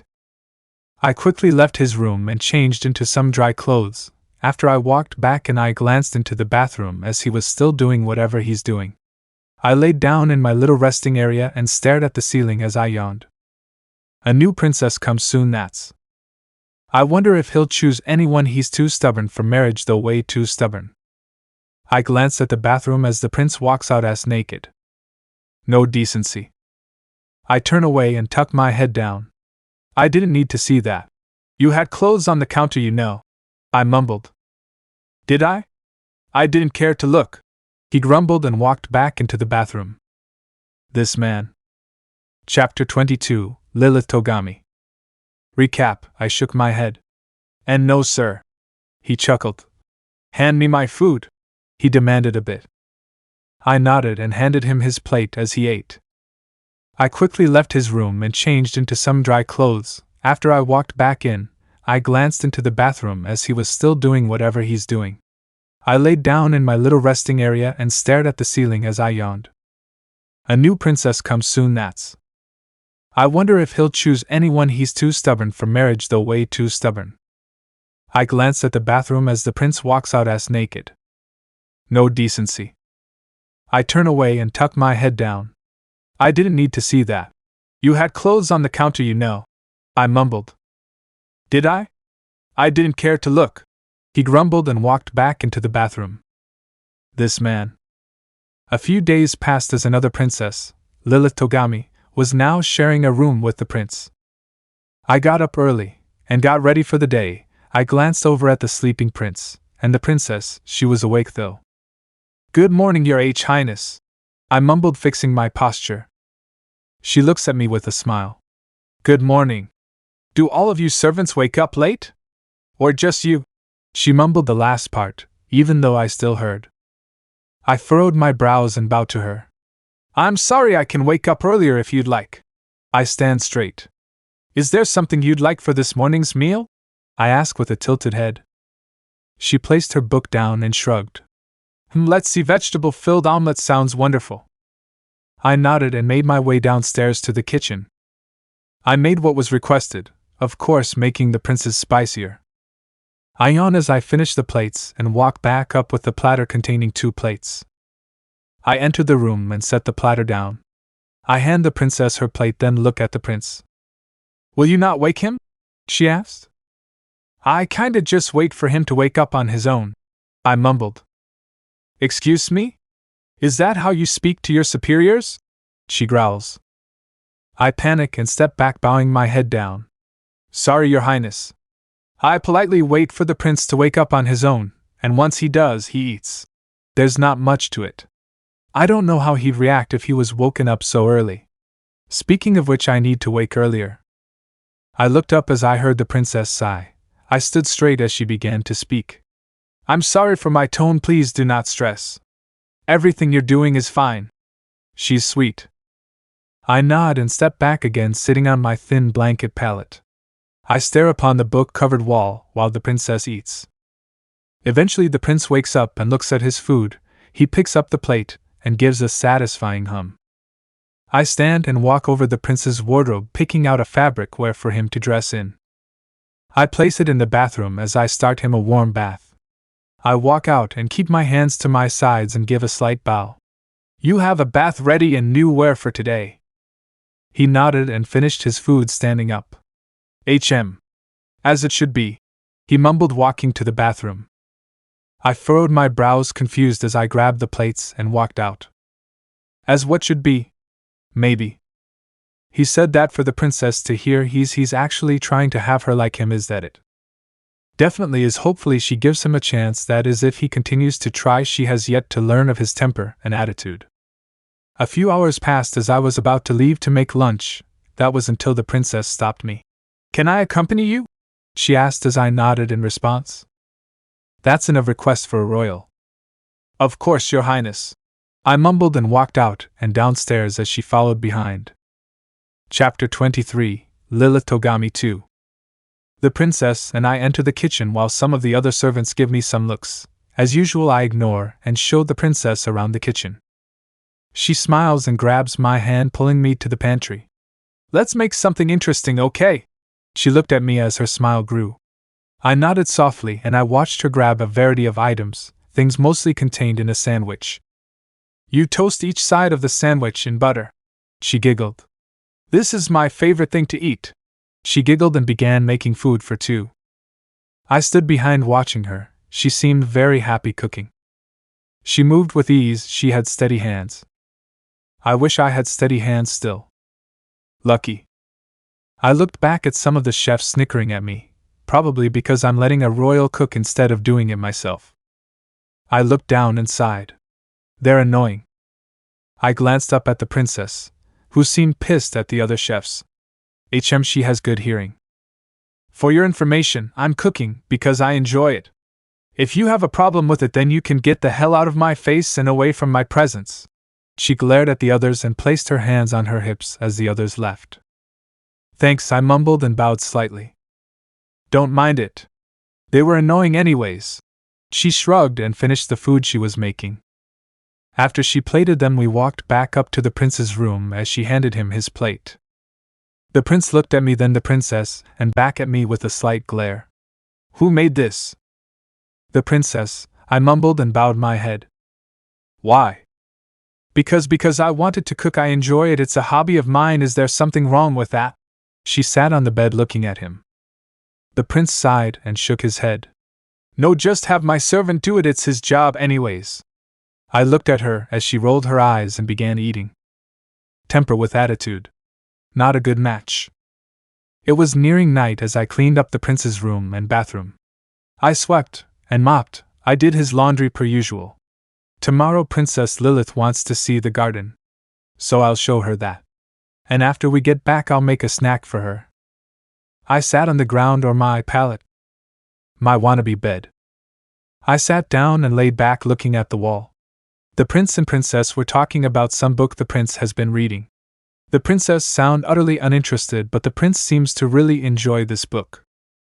Time passed as I waited for the prince and princess to fall asleep, which eventually happened. I yawned and closed my eyes, falling asleep after myself. The princess and I are sitting in the garden talking about the different types of flowers. The prince left to go talk to his mother as usual. My hand has been starting to get sore, and a painful sore, so I'm going to stop by Ms. Kyo's office to see if she can have it wrapped or something like that. I looked at the princess and gave a slight smile. Does Prince Bakugo treat you right? She asked me. Huh? Yeah, I nodded. How'd you get these scars in your eye? She asked, staring at me. I panicked and looked away. It was a long time ago, a small incident with my parents. I mumbled. Oh, I'm sorry, I didn't mean to make you uncomfortable. It's fine, it's fine. She nodded and stood up. Let's go inside, shall we? We walked inside and I went straight to the kitchen and she went to the prince's room. Once in the kitchen I looked around where I prepared her sugar and strawberries. I used to eat this when I was younger, so hopefully she liked these. It's not a bad snack, I don't think. I take the snack up to the prince's room where I met with the princess sitting on his bed. I walk over and hand her the plate. Here, I bow my head down slightly for respect. This looks delicious, izuku?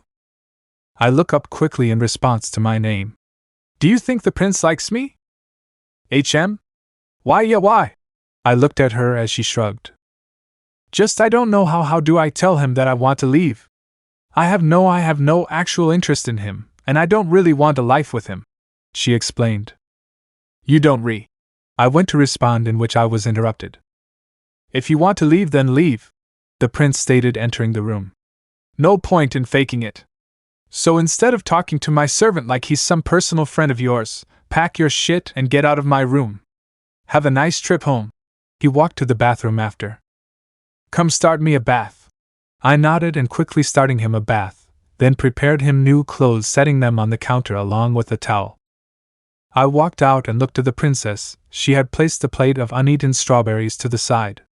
Pack my stuff, please, she mumbled. The life of a maid, and the life of a servant. Not fun. I packed her clothes and other items in her suitcase neatly.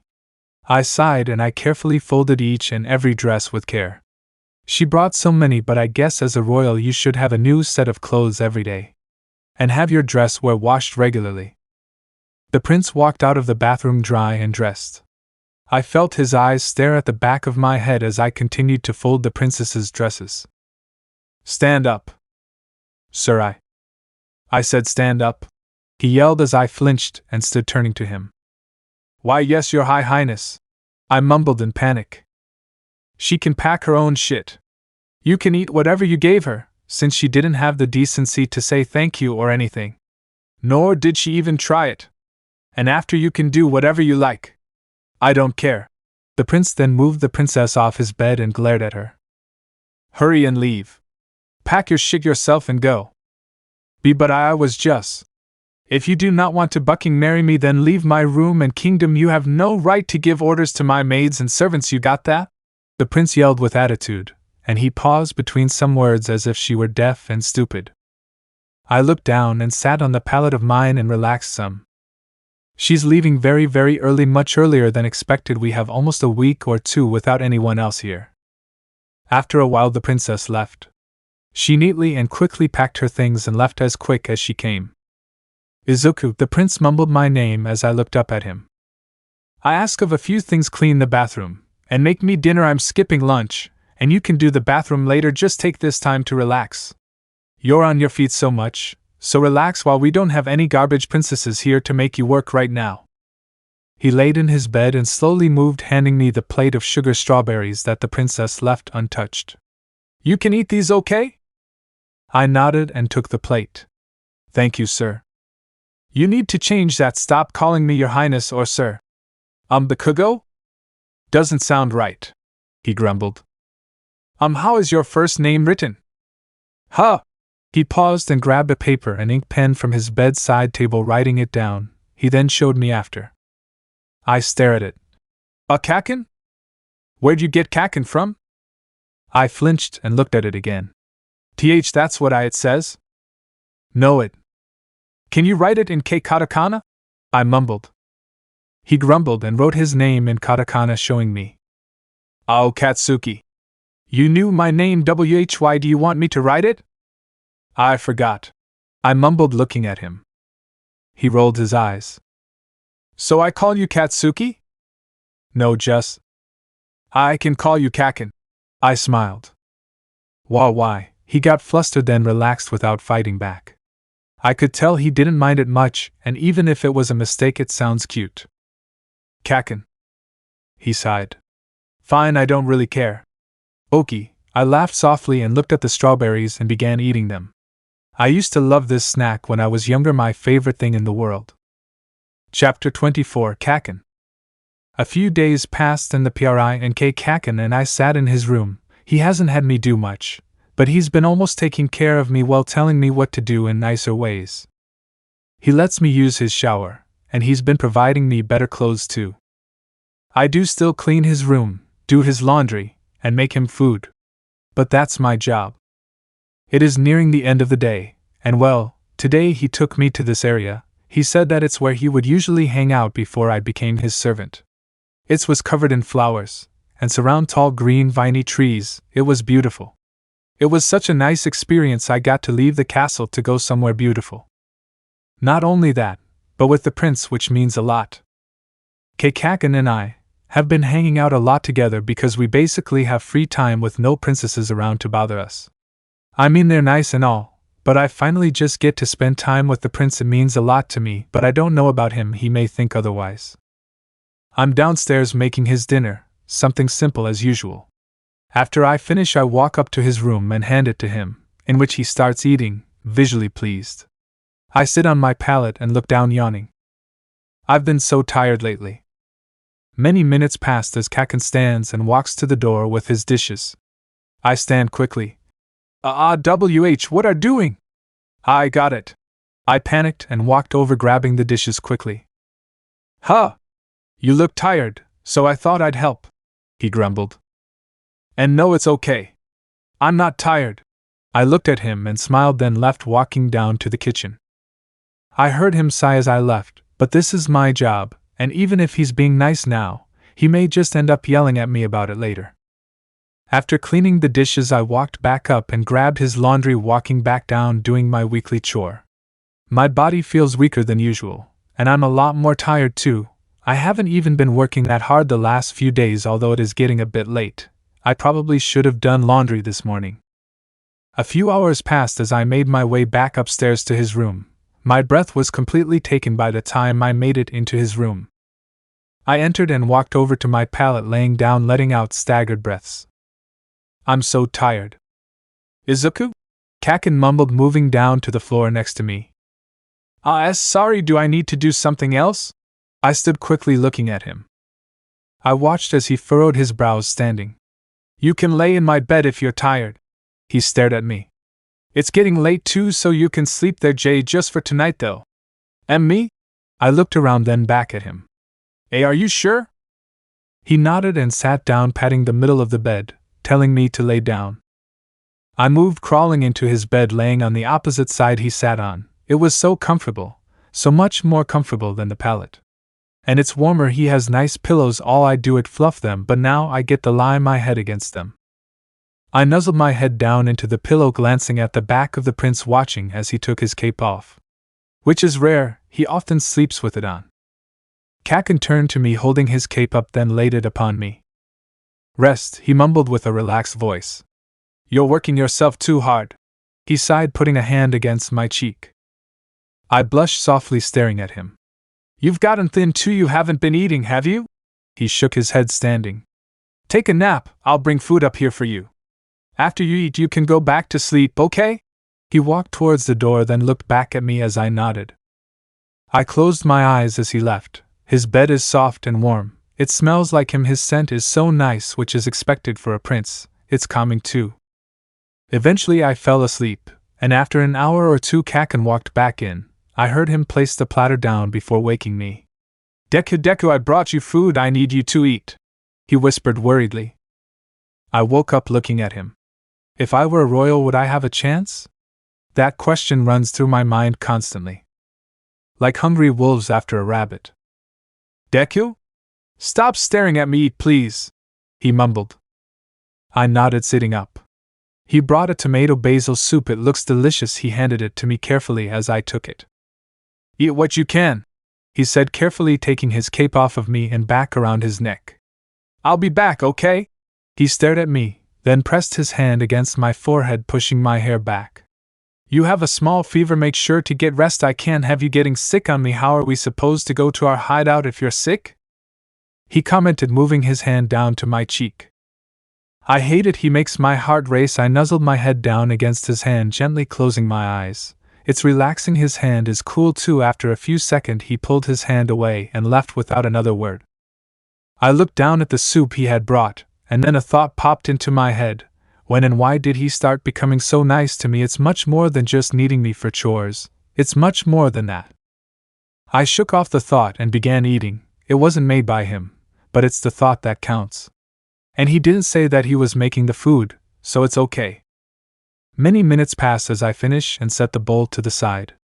I lay back down, and I shimmy my way under the covers, curling up, almost into a ball.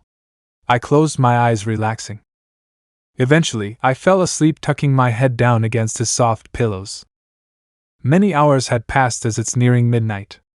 I hear the door to the prince's room open. I'm still half asleep, so I can't really move my body. I feel as Kaken got into the bed after changing his clothes. A few minutes later, I feel fingers running gently against my scalp and through my hair. Every so often there's a small tug. It feels good, and it's relaxing. "You gotta take care of yourself too, I can't have you dying on me," he whispered, laying his cape on me again. I felt as he stopped running his fingers through my hair and grabbed my left hand. He was so gentle with it. He gently traced my scars from the incident. I tucked my head down, covering my face as I felt his lips press against the palm of my hand. "I'm sorry," he mumbled after slowly putting my hand back down, running his fingers ever so gently through my hair again. Chapter 25, Hideout. Even after a few days, that one night still replays through my head. He doesn't even know I know it happened, but I'm happy I was awake during it because it makes me so happy knowing he cares a lot more than he lets off. As of right now, me and Kaken are laying in his hideout. He seems so much more relaxed here than in his room. Even when he's sleeping, he more relaxed here than there. I enjoy seeing him so relaxed, including around me. Although I do have a question. He started calling me Deku? But I'm afraid to ask why. "You're staring at me again," he grumbled as I was pulled out of my thoughts. Sorry, I looked down, embarrassed. I can't help it, I just doze off when looking at him. "You look troubled," he sighed, sitting up. "What's wrong?" He looked at me. Kaken, I have a question. I'm still not entirely used to calling him Kaken yet. He rose a brow as I glanced at him. "Why do you call me Deku?" "Deku? Oh, it's like a nickname, but it's because izuku can also be pronounced as Deku," he mumbled, tracing my name out in the dirt. "What's it mean?" I looked up at him. I didn't know that it could also be pronounced that way. It doesn't matter," he grumbled, looking away. That's no fair, you got a better education than I did, so I don't know," I pouted jokingly. He glanced at me and sighed. "It's just a nickname. It doesn't matter if it means something bad. Or good. Got it?" I nodded a bit and looked up at the rustling leaves above us. The wind had been picking up. I shivered softly and looked down. "It's a little cold with the wind today." I stared at the grass, wrapping my arms around myself for some warmth.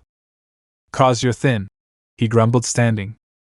I looked up at him as he took his cape off, wrapping it around me. "That'll keep you warm." I looked down as he sat beside me. "You trust me with your cape?" I glanced at him. He looked at me, then away. "Sure, just don't look at me like that, it's weird," he mumbled.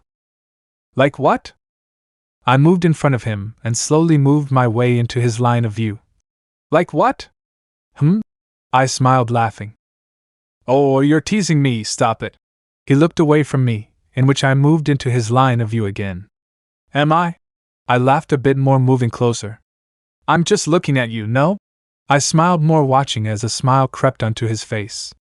"Stop getting so close, Deku." He placed his hand on my face, pushing me back.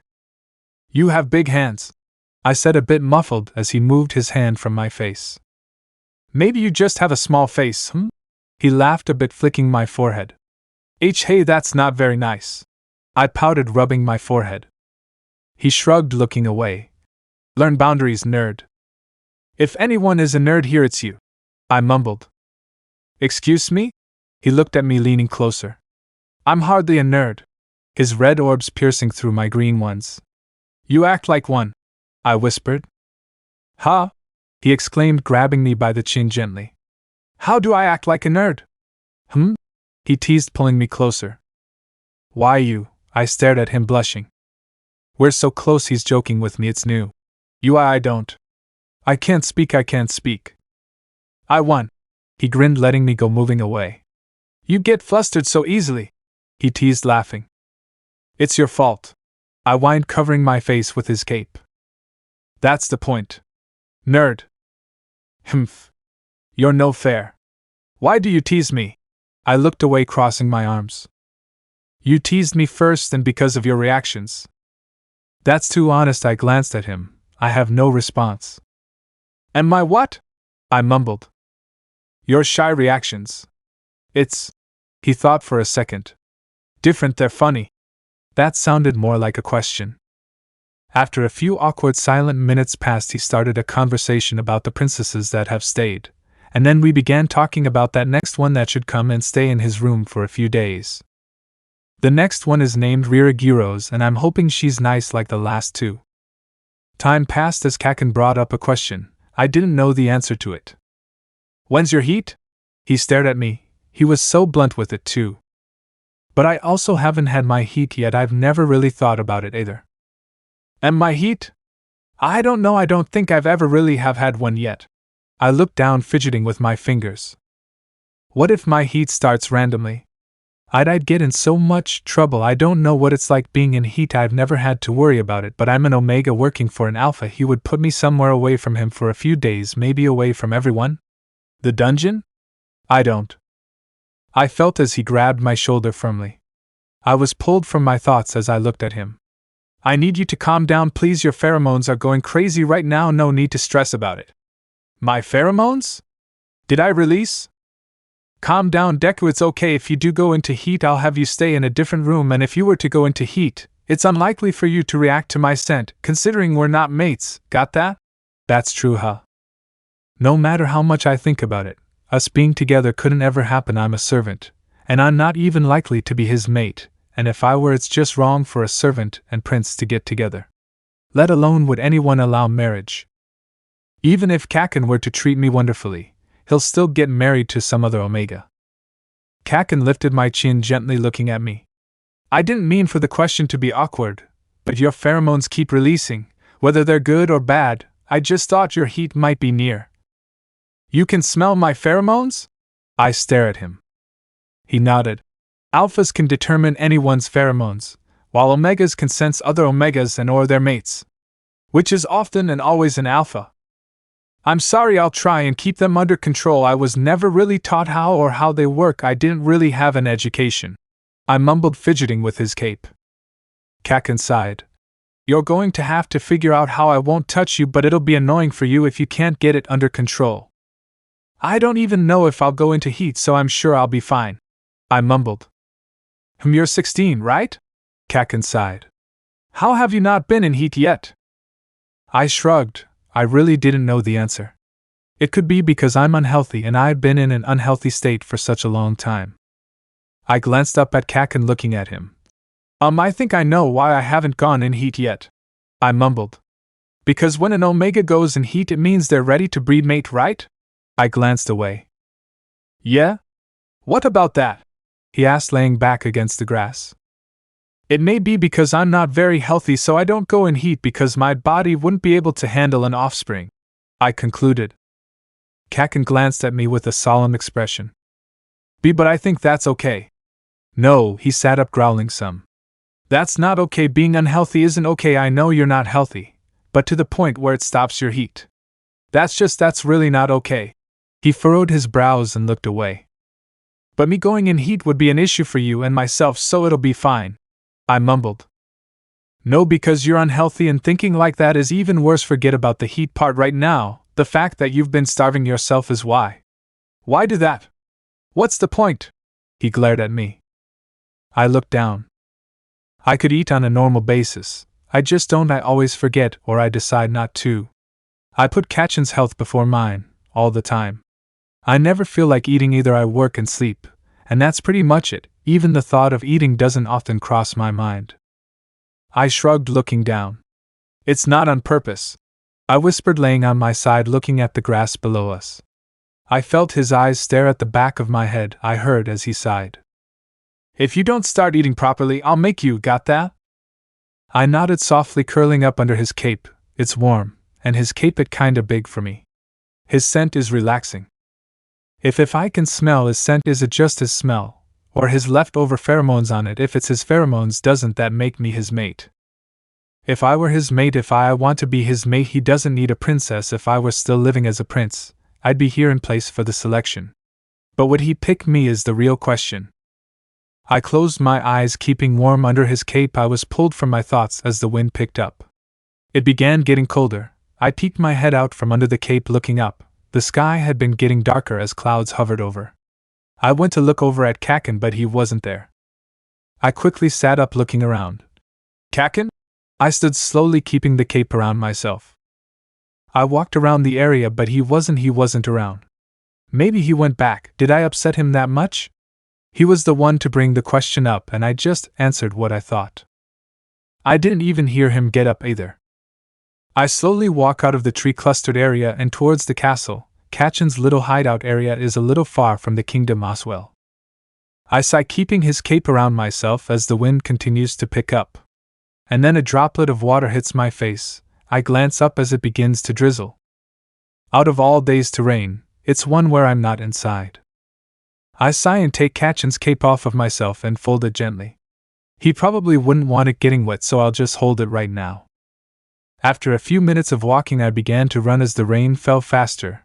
I held Kaken's cape close, trying to keep it dry. Even if he didn't care, it's still a nice fabric. It should be handled with care. I ran faster as I saw the kingdom. I panted heavily, trying not to get drenched, but the rain just fell faster, and the wind picked up. It was cold. As I ran up to the kingdom and entered through the back, I slowed, walking up to Kaken's room. My lungs felt small, and it hurt to breathe because of how cold the air is outside. It's a bit warmer inside, but not really. I entered his room and looked around, finding him on his bed. "You left me there alone," I panted out softly. He looked at me as his widened some. "It's raining?" He glanced at a window on the other side of the room. The rain I was once running through had been pouring down heavily. I walked over, placing his still dry cape on the bed. "I'm gonna sit down for a sec," I mumbled, sitting against the wall, catching my breath. "In a few days Princess Gyros stays here, so I'll be cleaning your room thoroughly and your bathroom." I looked at him. "They're already clean though," he mumbled, staring at me. "To you they can be cleaner," I sighed, standing. "I'm gonna go change." I left, getting new clothes and changing into them. After I walked back up to his room, as I entered I saw him looking at his cape. "It's dry. I didn't think you'd want it getting wet or anything." He nodded softly, putting it in and around his neck, then walked over to me. Why yes." I looked up at him slightly. He walked away and into the bathroom. "Huh!" I exhaled and looked down. "Okay then," I mumbled and sat beside his bed on the floor, leaning back against it, closing my eyes. "Deku," Kaken grumbled as he placed a towel on my head. "Huh!" I moved it, looking at him. "You'll get sick dry completely." He kneeled down, drying my hair. What? I blushed heavily, looking up at him. After he finished, he set the towel to side and pushed my hair from my face. "There." I stayed silent as he laid in his bed, then patted next to him.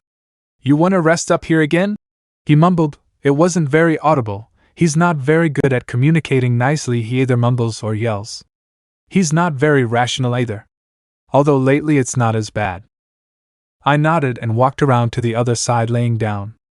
Again, the comfort of his bed is unimaginable. "Comfortable?" he asked. I nodded. "It's much more comfy than the pallet, although I'm grateful for that too, but the pallet on the floor makes your room look messy, so maybe we can pick it up and I'll just stay on the floor." "But that's not fair to you, and the seasons are changing, so it'll be getting colder. You'll get sick." "No, it's fine, that doesn't matter. I just think your room should be more presentable for the Omega princesses," I mumbled. "I think it'd be better that way. I'll still be in here, and with a cleaner, more open-looking room it'd be more presentable than having some blankets and a small pillow laid out on the floor next to your bed." I sniffled a bit, looking at him. I felt the mattress move with an exhale from Kaken. "Are you hungry at all?" I asked. "No, I ate after I got back. Next time I won't leave you alone." "Ichem, you can do whatever you'd like." He just got up so quietly, and when I looked up you were gone, so I thought I made you upset." "Huh? No, I just thought you wanted to be alone since you hid under my cape." So I left. He sighed, closing his eyes. I nodded a bit. Well, it doesn't matter now. I yawned, nuzzling my head down into his pillows. Thank you for letting me sleep here. Chapter 26, Beforehand. After that night, I did end up picking up all those blankets on the floor. And frankly, I was right. His room looks so much nicer without them. Princess Gyros will meet Kaken at lunch, so Kaken will have to go downstairs to eat today. And it's a lot more formal this way anyways. But before lunch, I need to heavily deep clean his room. I've definitely been slacking the last few days and I miscounted the days, so I can't procrastinating this morning. I already picked up the things off the floor, I've straightened up the bathroom, and I've made Kaken's breakfast. So all the easy things are done. Deku. Huh? I jumped, looking at him. Is something wrong? No. It ain't, just if I have to go downstairs and eat, so you can't make my lunch and the other servants are shit at making food, so could you do it instead? He grumbled. Oh, I can't do that, and I'm afraid I'm not even allowed to be down there during your guys' lunch either. What? That's fucking stupid. I flinched as he raised his voice. What? I stared at him as he stood walking over to me quickly. I'm sorry. I stepped back. Why does he look so angry? I haven't done anything. Stop it, he grumbled. He's not angry? You're going to be down there with me, no matter what. Besides, no one can tell me otherwise. And if you don't want to stand, you can sit next to me. I nodded softly. Well, I need to clean, so. I furrowed my brows and looked down, walking around him and out of his room. Why does he want me down there? Why I don't want to be around a bunch of royals. The king and queen will be down there too. And then a princess, that's for too many. Kaken is the only royal I want to see and he's enough, but Queen Bakugo is really nice, so I think it'll be okay. I've never met the king though, and then the princess. Why does he want me down there with him? Hopefully Ida will be down there too because he works directly for the king and queen, but I don't know if us servants are allowed to be in the dining room with the royals. I sighed, composing my thoughts, and grabbed the cleaning equipment I needed, and went back up to Kaken's room. After I entered, I began wiping down and cleaning every surface there was, then I swept and mopped the floor thoroughly. After, I entered the bathroom and deep cleaned his shower and his bathtub. Even if his room isn't bad now, it can always be cleaner. I glanced at the countertops and sighed. Not much left. I sighed, standing slowly. My body's sore, cleaning takes up too much energy. I walk over to the countertops, and then I look at his sink. I'm not really wanting to cleaning anymore. This is the last thing I need to clean from his room. Anything else I'd have to take out of his room. I sighed again and began scrubbing his sink thoroughly, finally finishing all the difficult thing. I walk out and over to Kaken's bed, looking at him. I need to wash your bedding. See, can you please get up? He glanced at me, clearly annoyed. Do it later. But I don't have a later, I need to do it now. No, go do my laundry instead. I'm laying here. But I did your laundry the other day, it doesn't need to be done again, can I? Shut the buck up already. I flinched as he got up from his bed, leaving his room. He got up. I took the sheets off his bed and walked down to the laundry department, sitting at a washboard station. This'll take a little longer since his sheets are much bigger than clothes, and the sheets haven't been washed in a while. Also, I'll have to wring them out really well so they dry after. I think after I'll go see Ms. Chio. My hand has been acting up lately, but nothing too new. Lunch was nearing as I walked to the medical area of the kingdom. I had finished his sheets and set them up to dry. It took a little while longer due to my hand beginning to cramp. It wasn't that bad though. I enter her office and look around. Excuse me? I look at the small woman before me. Oh, Izuku. She smiled and walked closer. How's that hand of yours? She asked, grabbing my left hand, looking at it. I actually came here to talk to you about that and a few other things. Oh, I see, so what's? I stared at her as she stopped talking mid-sentence, looking at my hand. What? I mumbled. She sighed and shook her head. Even if your stitches are all healed, you can tell it's been poorly taken care of. You didn't take a single resting day after the incident, huh? And no, I have things to do. She shook her head, sighing. You're overworking your hand, hun, that's the issue here. Show me how much he can move it. I still can't move it that much though, but. I sighed, opening and closing my hand slowly. It doesn't close all the way yet, I can't clench my fist. You've gained a lot of movement in it in such a short time. But if that movement is going to cause pain to you, then it'll just get worse. So you'll need to fix that issue. The most I can do is wrap it to limit your movement right now. I nodded softly, okay then. She nodded and grabbed a thick wrap, firmly wrapping it around my hand so I couldn't move it as much. Thank you. She nodded again. What else do you need? Oh, I haven't been feeling well lately, so I thought maybe She pulled me down and felt my forehead, then moved her hand down to my cheek. Fever, blemished cheeks. Do you have a headache, stomachache, cramps, low stamina, heavy or light appetite? So many questions. I don't really ever have an appetite, headaches, I get sometimes. She sighed. Well, 1, you need to eat more, you need to drink more water, and sleep more. I nodded as she moved her hand. Is that all you need? She asked. I'm almost 16 now and I haven't started my heat yet, so I wanted to know about that. I asked, watching as her eyes widened some. You're an Omega? What was Mitsuki thinking, recruiting a male Omega? She mumbled. Is that uncommon? Do you know how uncommon male Omegas are? If you'd ever meet one, they're a royal. Not some servant. We only recruit female Omegas and Betas. And male Betas and Alphas. The Bakugo Kingdom has never had a male Omega servant. Oh, I mumbled and looked away. Anyways, I can tell just by looking at you, your body wouldn't be able to handle a child, it's far too unhealthy, which is probably why you haven't been feeling well either. Your heat may start after you begin taking care of yourself properly. I nodded and sighed. Thank you, I need to leave now. Okay, have a nice day. I left and walked to Kachin's room quickly. Kakin and I need to be in the dining room in half an hour. Or less. I entered his room and looked around. Is he not back from earlier? We don't have time for this. I went through his clothes and set one of his nicest outfits upon his bed. Did he go to the hideout? I don't want to run there, we don't have time for this. He wouldn't be anywhere else in the kingdom. I looked in his bathroom and sighed. A few minutes passed as I had closed my eyes, taking deep breaths. My chest feels so heavy, everything is so stressful right now. I can't do this. I don't want to right now. I walk out of Kachin's room and down to the door that leads out of the back of the kingdom. I look around and begin to run towards the hideout. I really was just told to rest a few minutes ago, and I can't even do that. I barely ran for a minute and my breath is gone.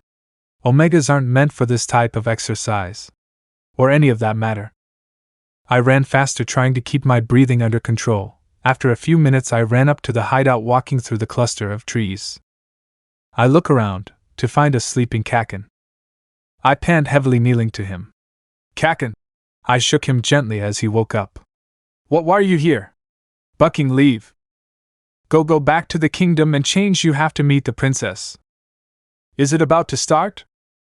I nodded and stood slowly, stumbling back some. I'm so dizzy, I can't run like that anymore. I glanced at Kakin as he stood. Well, let's go, we should hurry. He grumbled, looking at me. I shook my head. I'm not running anymore. No, just go without me. I exhaled heavily, slowly sitting down. I see, can't run again. I'll walk back in a few, and I don't think I'll attend lunch with you guys. Why not? I tucked my head down, tearing up. I can't, I don't want, I'm tired, and I don't feel good. And my chest who hurts, and I never feel like I can bear breath properly. My chest feels so heavy, I can barely breathe right now. My head hurts so much, and my body is so sore. I can only do so much. I heard as he sighed and walked closer to me. Deku, don't cry, please. He kneeled down to me and lifted my chin, wiping my tears. You don't need to run, but we need to leave. I'll carry you on my back, okay? I sniffled, nodding a bit. Okay. He took his cape off and put it on me. After, he turned around, in which I got onto his back and wrapped my legs around his waist and my arms around his neck gently. Just stay relaxed. He mumbled, gripping the back of my thighs. He walked out of the forested area, then began to run back to the kingdom.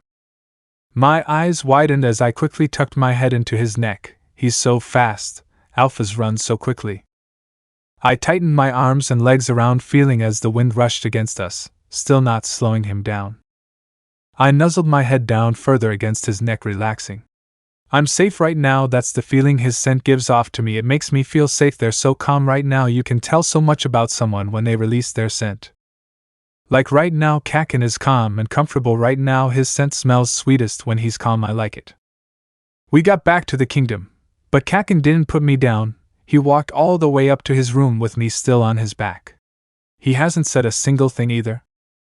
Here, he set me on his bed gently, then grabbed the clothes off his bed and changed into them. Go take a quick shower, he mumbled, sitting on his bed. I nodded, taking his cape off, setting it on the bed, then got up, walking to his bathroom, closing the door. I started the shower and set a towel out on the counter. I undressed quickly, folding my clothes and setting them on the counter as well. I got into the shower, rinsing my hair and body thoroughly. Hurry, Kaken yelled from outside the bathroom. I sighed and quickly washed my hair and body. After the last rinse, I turned the water off and got out, drying off, changing into the clothes I got from yesterday. They're still clean, so it's okay. I walked out after putting my towel up. Good. Kaken exhales, walking over to me. Wear this too, he mumbled, putting his cape on around my neck. Hey, are you sure? He nodded and grabbed my hand as we walked downstairs to the dining area. His hands are soft and big. We entered the dining room as he sat in his chair. We were a few minutes early. I stood beside his chair as the other royals walked in, talking. I glanced at them, straightening my posture and placing my hands behind my back. Izuku, no need, you can relax, the queen said. I glanced at Queen Mitsuki, relaxing. After everyone took their seats, the food was brought in and placed neatly in front of everyone. I watched, fidgeting with Kaken's cape. It's comforting, and his scent radiates off of it like crazy. I enjoy it thoroughly. So Izuku, I haven't seen you around lately. You've been with Katsuki? I looked at the queen as she spoke to me. Last time she would have seen me was I was wearing a dress because Kaken made me. Maybe she didn't see me. Yes, ma'am. Izuku sounds familiar. Isn't that the Midoriya's son's name? It's a shame their son ran away. Not only that, but to run away from such a wonderfully wealthy kingdom. From what I've heard, he must have been unbelievably ungrateful.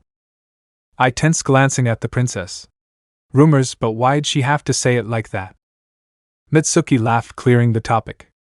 Let's not bring that topic up. There's many rumors about that incident. And as it happened so long ago, it doesn't matter. Anyways, why don't you tell us about yourself? I glanced at Kaken as he watched her. No, don't look at her like that, that's not fair. I looked down, gripping his cape. Stop looking at her, stop looking at her like that. Please stop looking at her, it hurts my chest. Please stop it. Chapter 27, Riraguros. After lunch ended, the princess suggested to go up to Kaken's room so they can get to know each other better. Queen Mitsuki had stopped me from following them.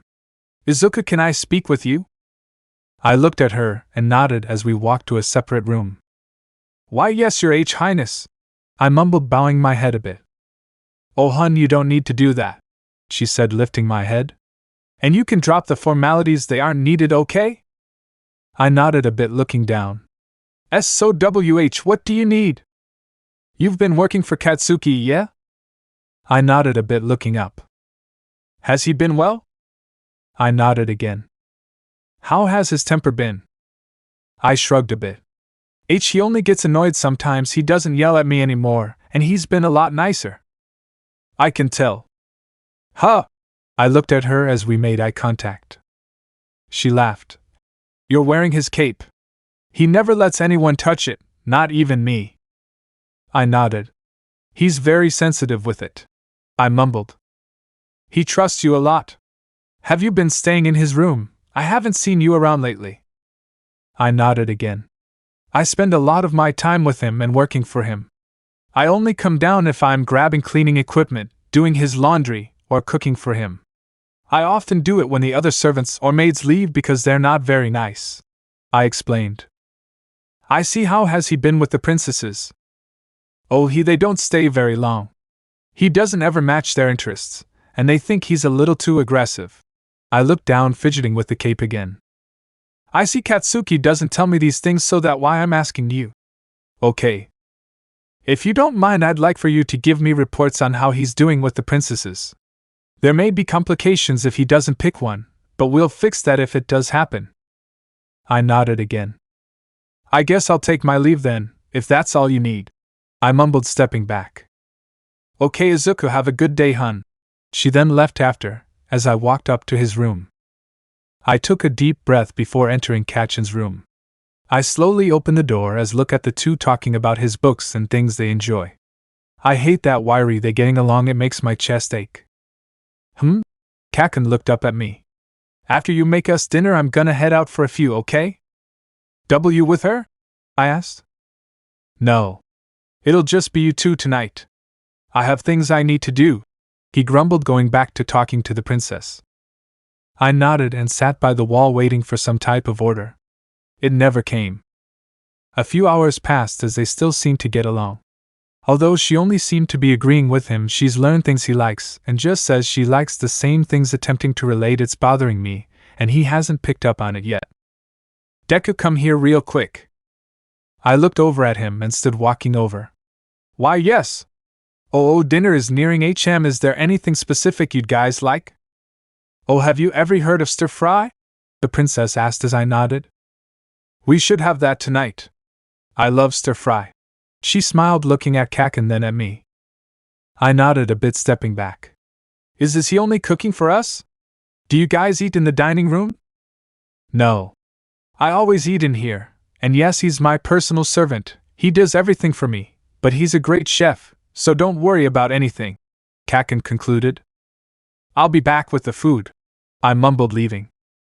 I walked down to the kitchen, looking my hand, examining the wrap. It's tight, so it's a bit difficult to move my hand, but I'm used to this, it shouldn't be too hard. The princess doesn't seem too bad right now, although the comment she made at lunch could have been worded better. Never mind that. After I finished the food, I played it neatly, then put the bowls on a platter, walking back up to his room. After I enter, I walk over to them. Excuse me, this one's Kachin's. I hand his plate to him. And this one is yours, Your Highness. I hand her hers, bowing after. I lifted my head and stood straight, stepping back. Why couldn't that one mine? She stared at me, pointing at Kachin's bowl. And why do you call him Kakin? You should address him properly. He's your prince, your superior. That Kakin stopped me. He makes my food differently from others, and we have nicknames for each other. But if it bothers you that much, we can change that. I nodded and looked away. Kakin is a very cute nickname for you. Well, servant. She looked at me. You need to address him properly while I'm here. Why, yes, Your Highness. I mumbled. Repeat that? She growled. Why, yes, Your Highness. I spoke up a bit. She's awful. I glanced at Kakin, hoping he'd do something, but he just ignored. I stepped back and walked over to the wall next to the door, sitting down by it. So why do you eat in here? That's not very formal, she asked Kakin. He shrugged a bit. Ever since I had him become my servant, this is just how we've done things. Nothing more or less to it. Oh, so it's his fault? She whispered, pointing at me. Maybe you should eat with your family. Kakin glanced at me, then her. This is how we do things, okay? And it's a lot less stressful for us too. But if you prefer us eating downstairs, then we can do that. He looked away, placing his empty bowl to the side. The princess looked around the room, then at the bed. It's very clean in here, but if you eat in here, why not get a small coffee table? Why on the bed? Kakin sighed. Look, I don't know. That's just how it is. I stood walking over, putting his bowl on the platter, and after the princess finished, I placed hers down as well. I'll be back, I mumbled, leaving. She's beginning to annoy him with all those questions, I can tell. But if it's just the two of us, she's not very nice. I can't leave her alone. I can't call Kakin until next week. That's not bad, but he doesn't like when I address him formally. I shook my head and washed the dishes, putting them away. After, I walked upstairs and into his room. I looked at Kakin as he stood up. You're leaving now? He nodded, walking over. I was waiting for you to get back. Oh, I see, I mumbled. Then will you be going outside? Will you be out for tonight? He nodded a bit. Okay, then change out of these clothes, okay? Put on your more casual wear, maybe a little extra because it'll be cold out. Kaken smiled a bit and ruffled my hair. Hey, I tucked my head down some. Don't do that, I whined, blushing. Do what? He teased. That's not very nice, I mumbled. Sure. He laughed some as I moved his hand. Hey, what happened to your hand? He grabbed my left hand, looking at the wrap. Did you hurt it? Is it hurting again? I stared at him as he took the wrap off. I then glanced over at the princess, who had been glaring at me. I looked back up at Kaken. It's a little sore, and so it's a bit hard to work with it, so I had Chio wrap it for the time being so it can rest. I explained as he wrapped it again, almost the exact same way Chio had done it. I didn't even notice. Make sure you get some rest for tonight. You shouldn't need to do anything else. I nodded as he pulled away and walked around me, grabbing his casual wear. He walked into the bathroom, changing into them, then walked out, placing his clothes down neatly into the hamper. He's been getting a lot better with that. Oh, Kaken, when will you get back? I glanced over at the princess and cringed. Why'd she call him that? Why'd she say it like that? I stared at her as she gave him puppy eyes and a slight pouty lip. Kaken turned around, looking at her. He was blushing a bit. That's no. I stared as he walked closer to her. You like being called Kaken, huh? She grinned, giggling. So Kaken, when will you be coming back, She tilted her head a bit, looking at him. I stared at Kaken as his blush was very prominent. He's looking at her the same way as he was at lunch. Why is he blushing towards her? Why is he letting her call him that? Why?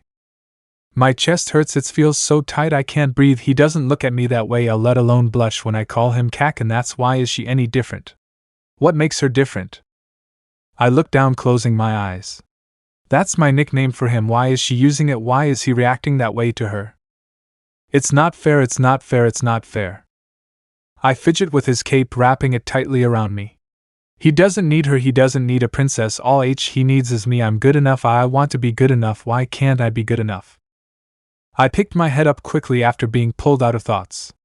Deku, I looked up at Kaken. He had been calling my name, gripping my shoulders. What's wrong? Your scent's going crazy, calm down. I looked over at the princess, who seemed pissed again. I'm sorry, I mumbled, stepping back, taking his cape off. Would you like this back? I mumbled, handing his cape over. He hummed a bit, taking his cape out of my hands. No, keep it on. He sighed, putting it back on around my neck. It's yours for right now, keep it safe for me, okay? I'll be back before morning. He concluded, stepping closer to me. Yes, sir, I mumbled as he placed a hand on the back of my head, pulling me close. I panicked some as he pulled me into a one-armed hug. Kaken? I muttered. Just relax, he mumbled, releasing his scent. It smells so nice. I relaxed almost immediately. His scent is very comforting, it makes me feel warm inside. He's confusing me. Why he stopped treating me like this? It's confusing. Who do you like? I want to know, please. You blush at her, but act this way around me. Deku, calm down for me, he whispered, pulling me closer. Why is he treating me like this? Is it because I'm panicking? Does he like me? Is my scent bad? Why? I don't understand, please help me understand. Izuku, he mumbled. I need you to calm down. Your scent's going crazy, okay? An alpha will be able to smell your panic from miles away. I nodded a bit, calming as he released his scent more heavily. You can tell a lot about someone by their scent, but yours is definitely confusing, he whispered, rubbing my back. I'll see you later. Okay? He then pulled away, patting my head, leaving after. Why did it have to end so quickly? I looked over at the princess as she stood walking over to me. Why, yes, your highness, she growled, staring at me. God, that was so pitiful to watch. It's so obvious, yet it'll never happen. I tilted my head. You're just a filthy poor servant, and you like a prince like that? What a joke. She laughed. It's even funnier. He calls you Deku, imagine that. He calls you useless, as a nickname. Izuku Deku. Plain useless. What? That's not what that means. I mumbled. Really? What type of education did you have? He calls you useless every time he calls for you. That's just so funny, don't you think? She grinned. No, it's not. That's just too bad, Deku. He'll never like someone as ugly as you. All these scars, you're handicapped too. You lack sight in your eye, and you can't even use your hand. You're worthless, why does he keep you around? Your kind disgusts me. Servants that like their superiors? That's just gross. I looked down. Why, yes, ma'am. I mumbled, stepping away and walking to the door, sitting by it. Why are you here? Get out, he's not coming back until tomorrow. So you can go to your room. It disgusts me just having you in here. She spouted, changing into her nightwear, then getting into Kachin's bed. But. No buts, get out. She yelled at me. Or I'll get the guards. I flinched, standing. Yes, ma'am. I mumbled, walking out, sitting outside the door. I guess I'll wait out here, it's cold in these stairwells. I looked down the stairs, wrapping his cape tightly around myself. The princess is mean, she not a nice person at all. If I tell Kaken, would he believe me? I have no proof. I don't want to spend a week working for her, she's going to tear me apart. I can't do it, I don't want to. I don't want to see Kaken looking at her like that anymore. I don't want her calling him Kaken. I don't want him blushing towards her. I don't want this princess around. What if Kaken falls for her and believes her over me? She's so two-faced. He calls me useless. I'm not useless, am I? Does he think I'm useless?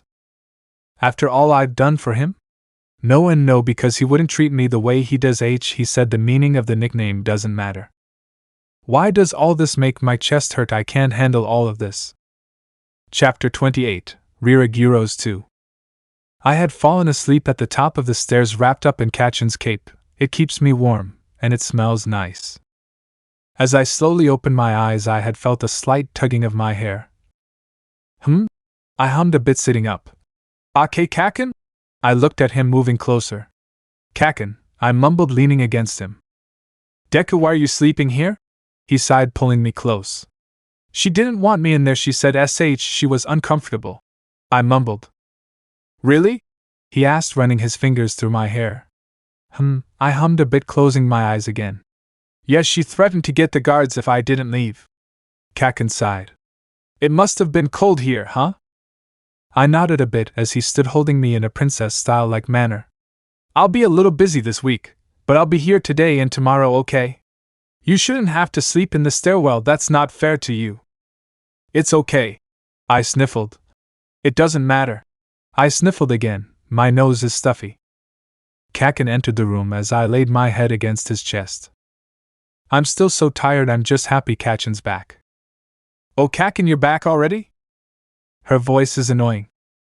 May I be honest? Your servant is definitely lacking. I had to get up, make the bed, and start myself a bath.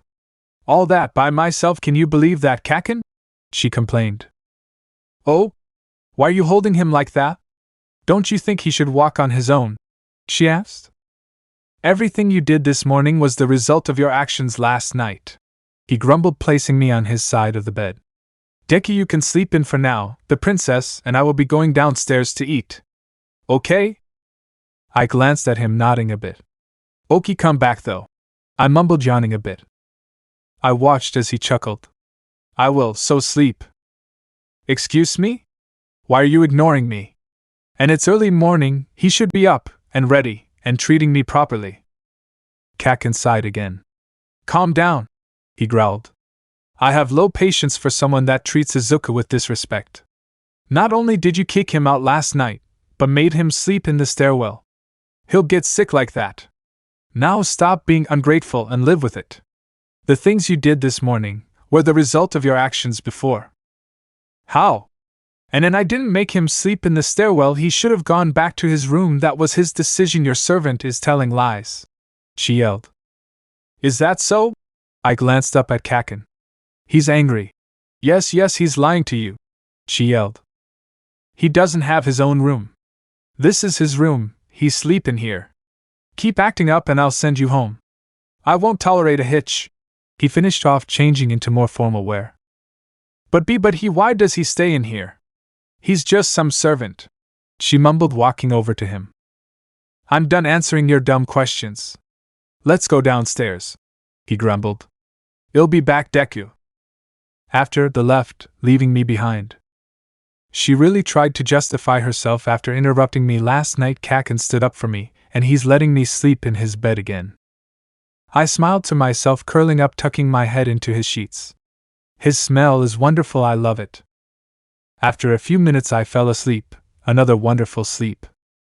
This morning was short but worth it. I woke up to Kaisen messing with my hair. After he held and hugged me as we talked, then he carried me into the room, laying me down, tucking me into his bed, and then stood up for me. It makes me happy, it gives me a fluttery feeling.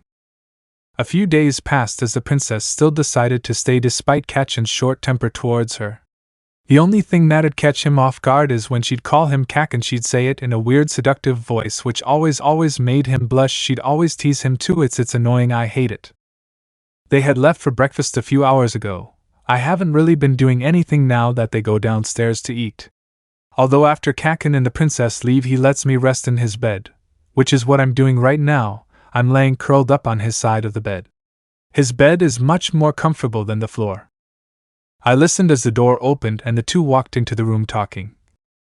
The kingdom is a lot bigger on the inside than the outside, the princess said as Kaisen replied with a hum. Yeah, I don't really leave to walk around the kingdom, so I don't pay attention to it, he mumbled. Well, your servant is sleeping, right? I think I need to wake him, he mumbled as I heard his footsteps get closer to the bed then stop. Then I heard a thunk against closet. What are you doing? I heard as he exhaled, annoyed. I slowly turned and looked at them. It looks like the princess had shoved him up against his closet. He let his guard down. If he let her do that, the visual is disturbing. Don't you think we'd make a good queen and king? Kaisen? She whispered, pressing her chest up against his. What are you doing? He grumbled as his cheeks became a visual red while he looked away from her. Why is she doing that? We know each other enough, right? Let's do something fun, Kaisen, she whispered, releasing her pheromones. She was trying to seduce him. I sat up slowly, getting out of his bed, wrapping his cape around myself tightly. Get off of me, he mumbled as she tried making her pheromones stronger. They smell so bad it's covering his room. I don't like it. I begin walking towards the door. This scene makes me very uncomfortable. I shouldn't be here. Why, Kaisen? You like this, don't you? You always turn red when I call you Kaisen, don't you? She pouted. I said get off of me, he shouted, using his pheromones to overrun hers. Why is his pheromones so strong? Before I made it to the door, I felt as my knees buckled from underneath me, causing me to fall and collapse against the floor. I panicked as my body stopped listening to me. I couldn't breathe and my eyes wouldn't focus on anything. My body just kept twitching. It feels like my body is on fire. I can't do anything. I whimpered loudly, unable to move. My voice wouldn't work either. What happened?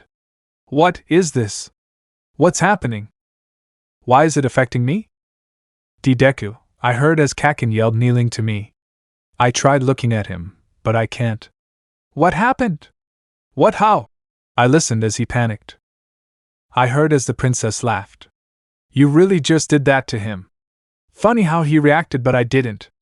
You don't have a servant as your mate, do you? She laughed more. Kaisen picked me up and walked over to his bed, laying me down. How? How do I fix it? I don't know what I did, I tried.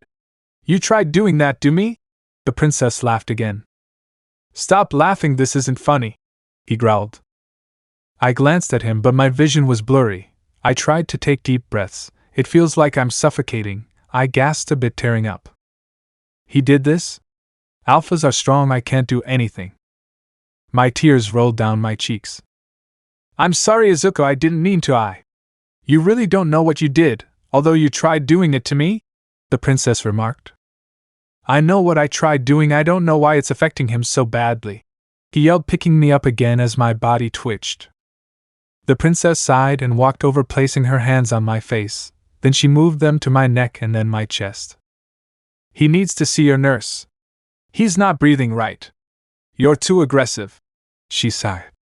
Let's go, we're going to the recovery headquarters. Yeah? Well, you're a hitch, he mumbled, glancing at her. I didn't mean it, you know that, right, Deku? He whispered, holding me close. I wasn't able to speak, all I could do was let out a whine. They walked to the recovery headquarters, but breathing got harder, my body felt like it was on fire. I couldn't move or see very well, my body kept twitching too. Alphas are scary, this is an alpha thing, his pheromones did this, but they're meant to seduce, why does this hurt? This hurts. I whimpered softly as more tears rolled down my face. I'm sorry, Izuku, he mumbled as we entered. Ah? Ms. Gyros? Katsu Izuku? What did you do this time, Katsuki? She asked sternly, having him lay me down on a cot. Ms. Gyros, go get the queen, she demanded a bit as the princess left. Katsuki, I swear if you don't explain in FO. That it was an accident, I didn't mean to, I wasn't supposed to affect him, I meant to do it against Rira. That's even worse, Katsuki. She was trying to seduce me and her scent was gross, so I tried overpowering her with my pheromones, which was only supposed to make her stop, but it affected him instead. Ms. Chio sighed and leaned over to me. Izuku, if you can hear me, can you blink once for me? I complied as more tears fell. Okay, good, just stay awake for me, okay? I whimpered a bit in response, looking around the room as my vision cleared up a bit. Katsuki, do you have any eye? Katsuki, the queen shouted, walking into the room. Where is he? She growled, walking around everyone kneeling by me. He can understand us just fine. Ms. Chio sighed. Katsuki, alphas have this thing where they can overpower weaker omegas with their pheromones, causing them temporary paralysis.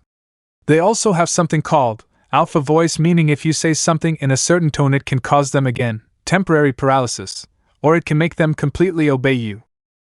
But if you use it like you did recklessly, it creates accidents. Ms. Chio explained as Mitsuki ran her fingers through my hair. I already know that, Kaken grumbled. Katsuki, you could have really hurt someone today, worse than what you did to Izuku. We alphas are stronger than others. We can use force other than just physical strength, Mitsuki explained after. Mitsuki's an alpha too. I'm learning a lot today. So will Izuku be okay? He'll be fine, Ms. Chio sighed. Kaken took a deep breath. And you, he looked at the princess. I swear on my life, if you don't quit your bullshit, I will dispose of you in ways that are unheard of. Katsuki, Mitsuki yelled. It's her fault this happened. Izuku wouldn't be hurt right now if she didn't try and be a bore. Katsuki, Bakugo, shut up now, Mitsuki growled. Kaken glared at her, getting quiet. I tried talking a bit, not really able to yet. I'm giving you one more chance, if you mess up again you'll need to leave, Kaken mumbled. I promise, she muttered as she let fake tears spill.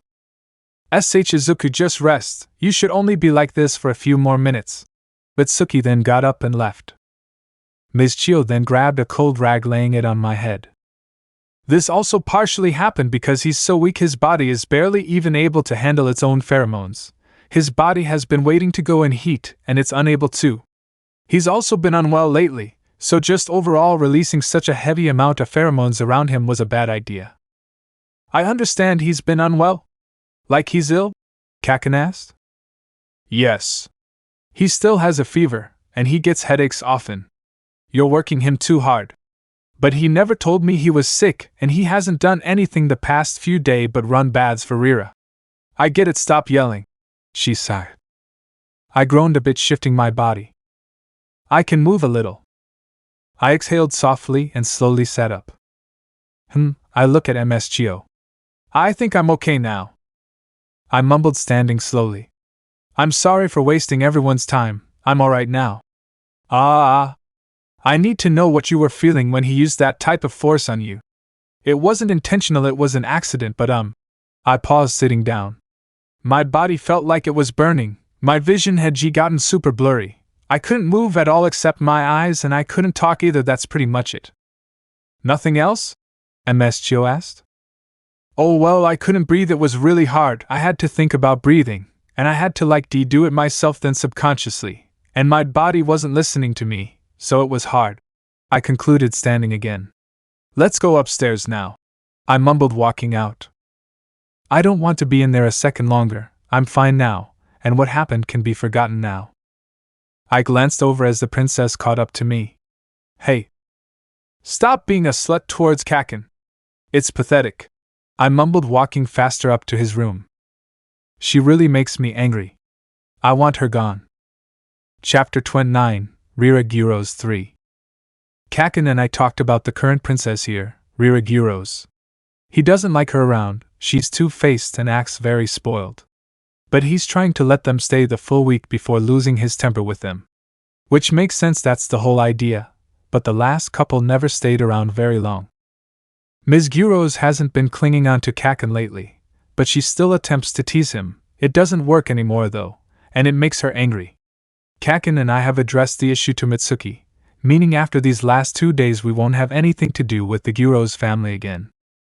I think the only thing that's bothering me now is that Kaken leaves for the night, and leaves me with the princess. Now we don't talk, and I do my job per usual. I serve the royals before me. And I don't do much for her, but she constantly stares at me before she goes to sleep. Again, Kaken isn't around at night. I assume he goes to sleep at his hideout. He hasn't slept in his bed since the whole pheromone incident. Kaken and the princess eat downstairs, and walk around the kingdom for most of the day while I'm left in his room alone. I shouldn't expect much, I can't be around him all the time. So I understand. Are you leaving again tonight? I asked, looking up at Kaken. He's leaving again. I hope this doesn't become a normal thing. Yeah. I'll be back tomorrow morning as usual, he grumbled, taking his cape off. He had taken it back a few hours after the pheromone incident the other day. He actually left for the rest of the day, and I had to serve the princess right after I insulted her. Stay warm, okay? He mumbled, putting his cape around my shoulders. I nodded a bit and looked away. Why do you leave me alone with her? Can you make her go home, please? Deku. 2 days. 2 days left. She hasn't done anything lately, she's been fine, everything's okay right now. Don't worry. If something happens tonight, then notify me in the morning about it. And I'll get her out, okay? I nodded a bit, wrapping his cape tightly around myself. 2 more days, I mumbled. Good. He ruffled my hair and left as I turned around, looking at the princess, who had been reading one of Kaken's book. Tell me, servant, why does he leave every night? She sighed. I'm not sure. I think he likes being alone, having time to himself. That's not the real reason. He just doesn't want to sleep in the same bed as her. I don't know why he doesn't move her to a guest room. I see, that's not very fair to either of us, HM? She sighed, standing. Excuse me? He can leave to get away from your ugly mug, but I still have to look at you. What torture? She glared at me, walking closer. What? Kaken doesn't leave because of me. Why else would he leave then? It couldn't be because of them. I can't if you're dumb or just dumb. He only leaves because of you. Why don't you just leave already? We already know you're a brat. I mumbled, looking away. Either way, I'm going to marry your so-called Kaken, and I will become queen. The first thing I'll do to you is throw you into the dungeons and let you starve to death. Got that, mutt? If I'm a mutt, so are you, stupid Omega, I remarked. She growled, grabbing the fluff of Kaken's cape, pulling me closer to her. Don't touch. I slapped her hand away, stepping back. Don't touch the cape, I mumbled. I just slapped a royal. I'm in so much trouble. Why, you filthy prick, she yelled, pulling the cape off roughly. Hey. What's so special about this? HM? What's so special about this that you'd slap me over it? You bucking. Stop, that's Kaken's, give it back, he trusts me with it. I yelled, trying to grab it as she moved away, putting it on. Kaken's, huh?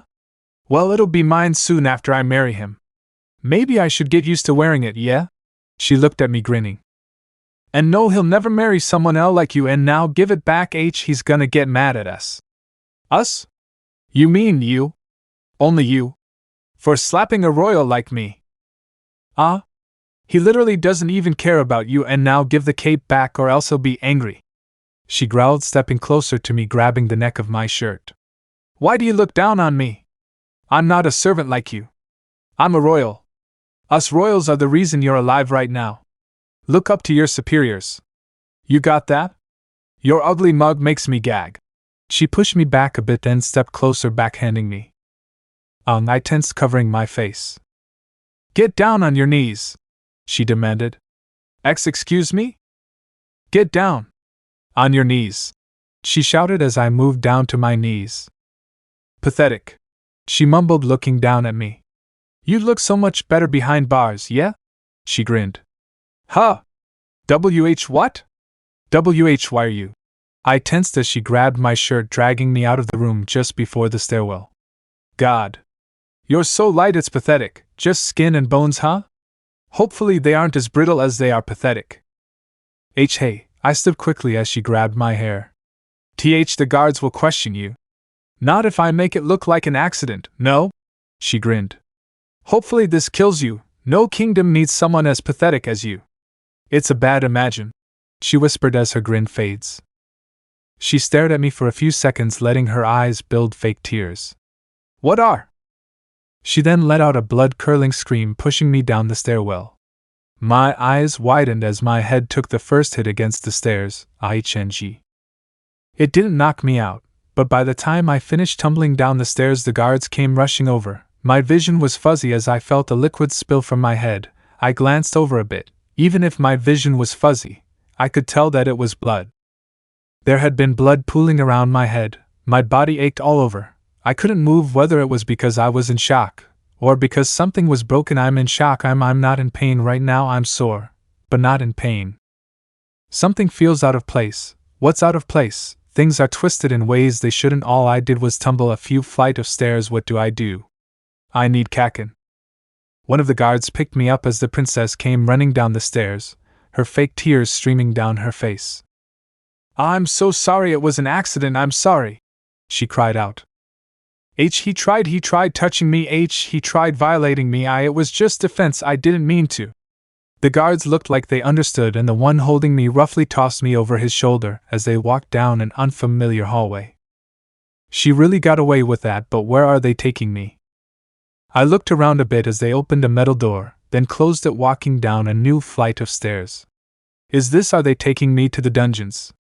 Why are you taking me? My voice is trembling. I'm trembling?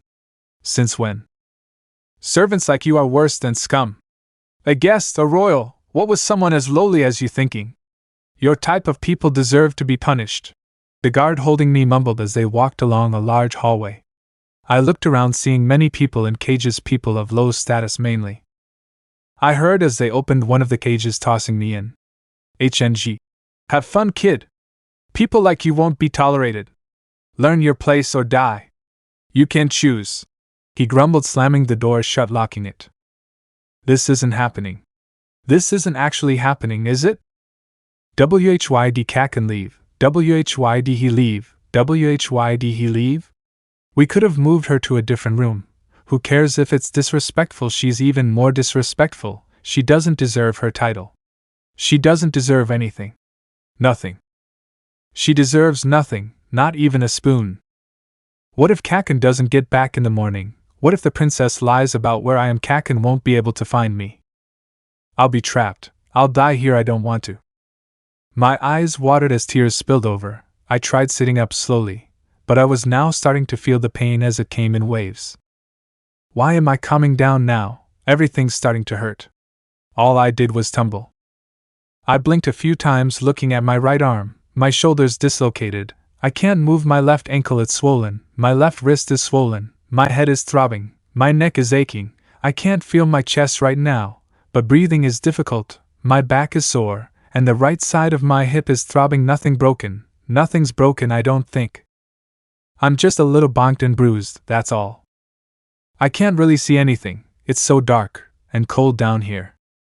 Third-person POV. Ririguros had made her way back up to Katsuki's room after her planned incident. She felt accomplishment that it worked, and that she wouldn't have to see Izuku again. She couldn't stand him. His comments he made after Katsuki left displeased her immensely.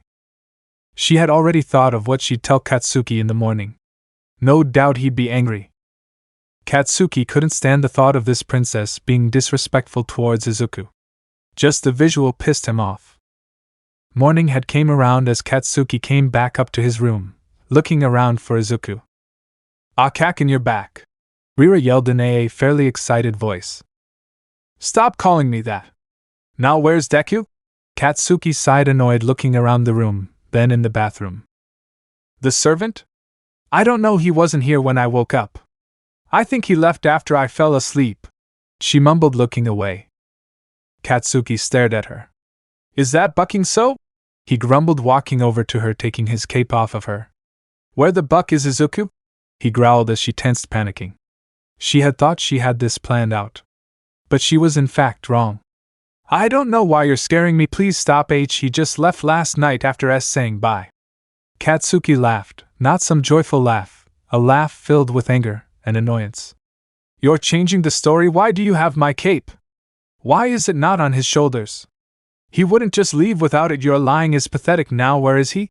Katsuki yelled, furrowing his brows. "I don't know." "You do." "No, I don't." "Yes, you do. Where is he?" Katsuki yelled louder. "I won't tell you until I have to leave."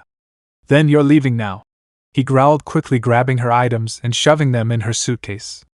"Tell me. I don't want you here a second longer. Tell me where he is." "Why, you're just going to make me leave? Just like this? Why should I tell you? He's useless anyways. You call him useless all the time. He's handicapped. He doesn't do anything. Why do you need someone as useless as him? You wouldn't understand.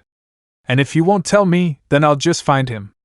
If I come back, and you're not gone, I will throw you out my window," he growled, walking to the door.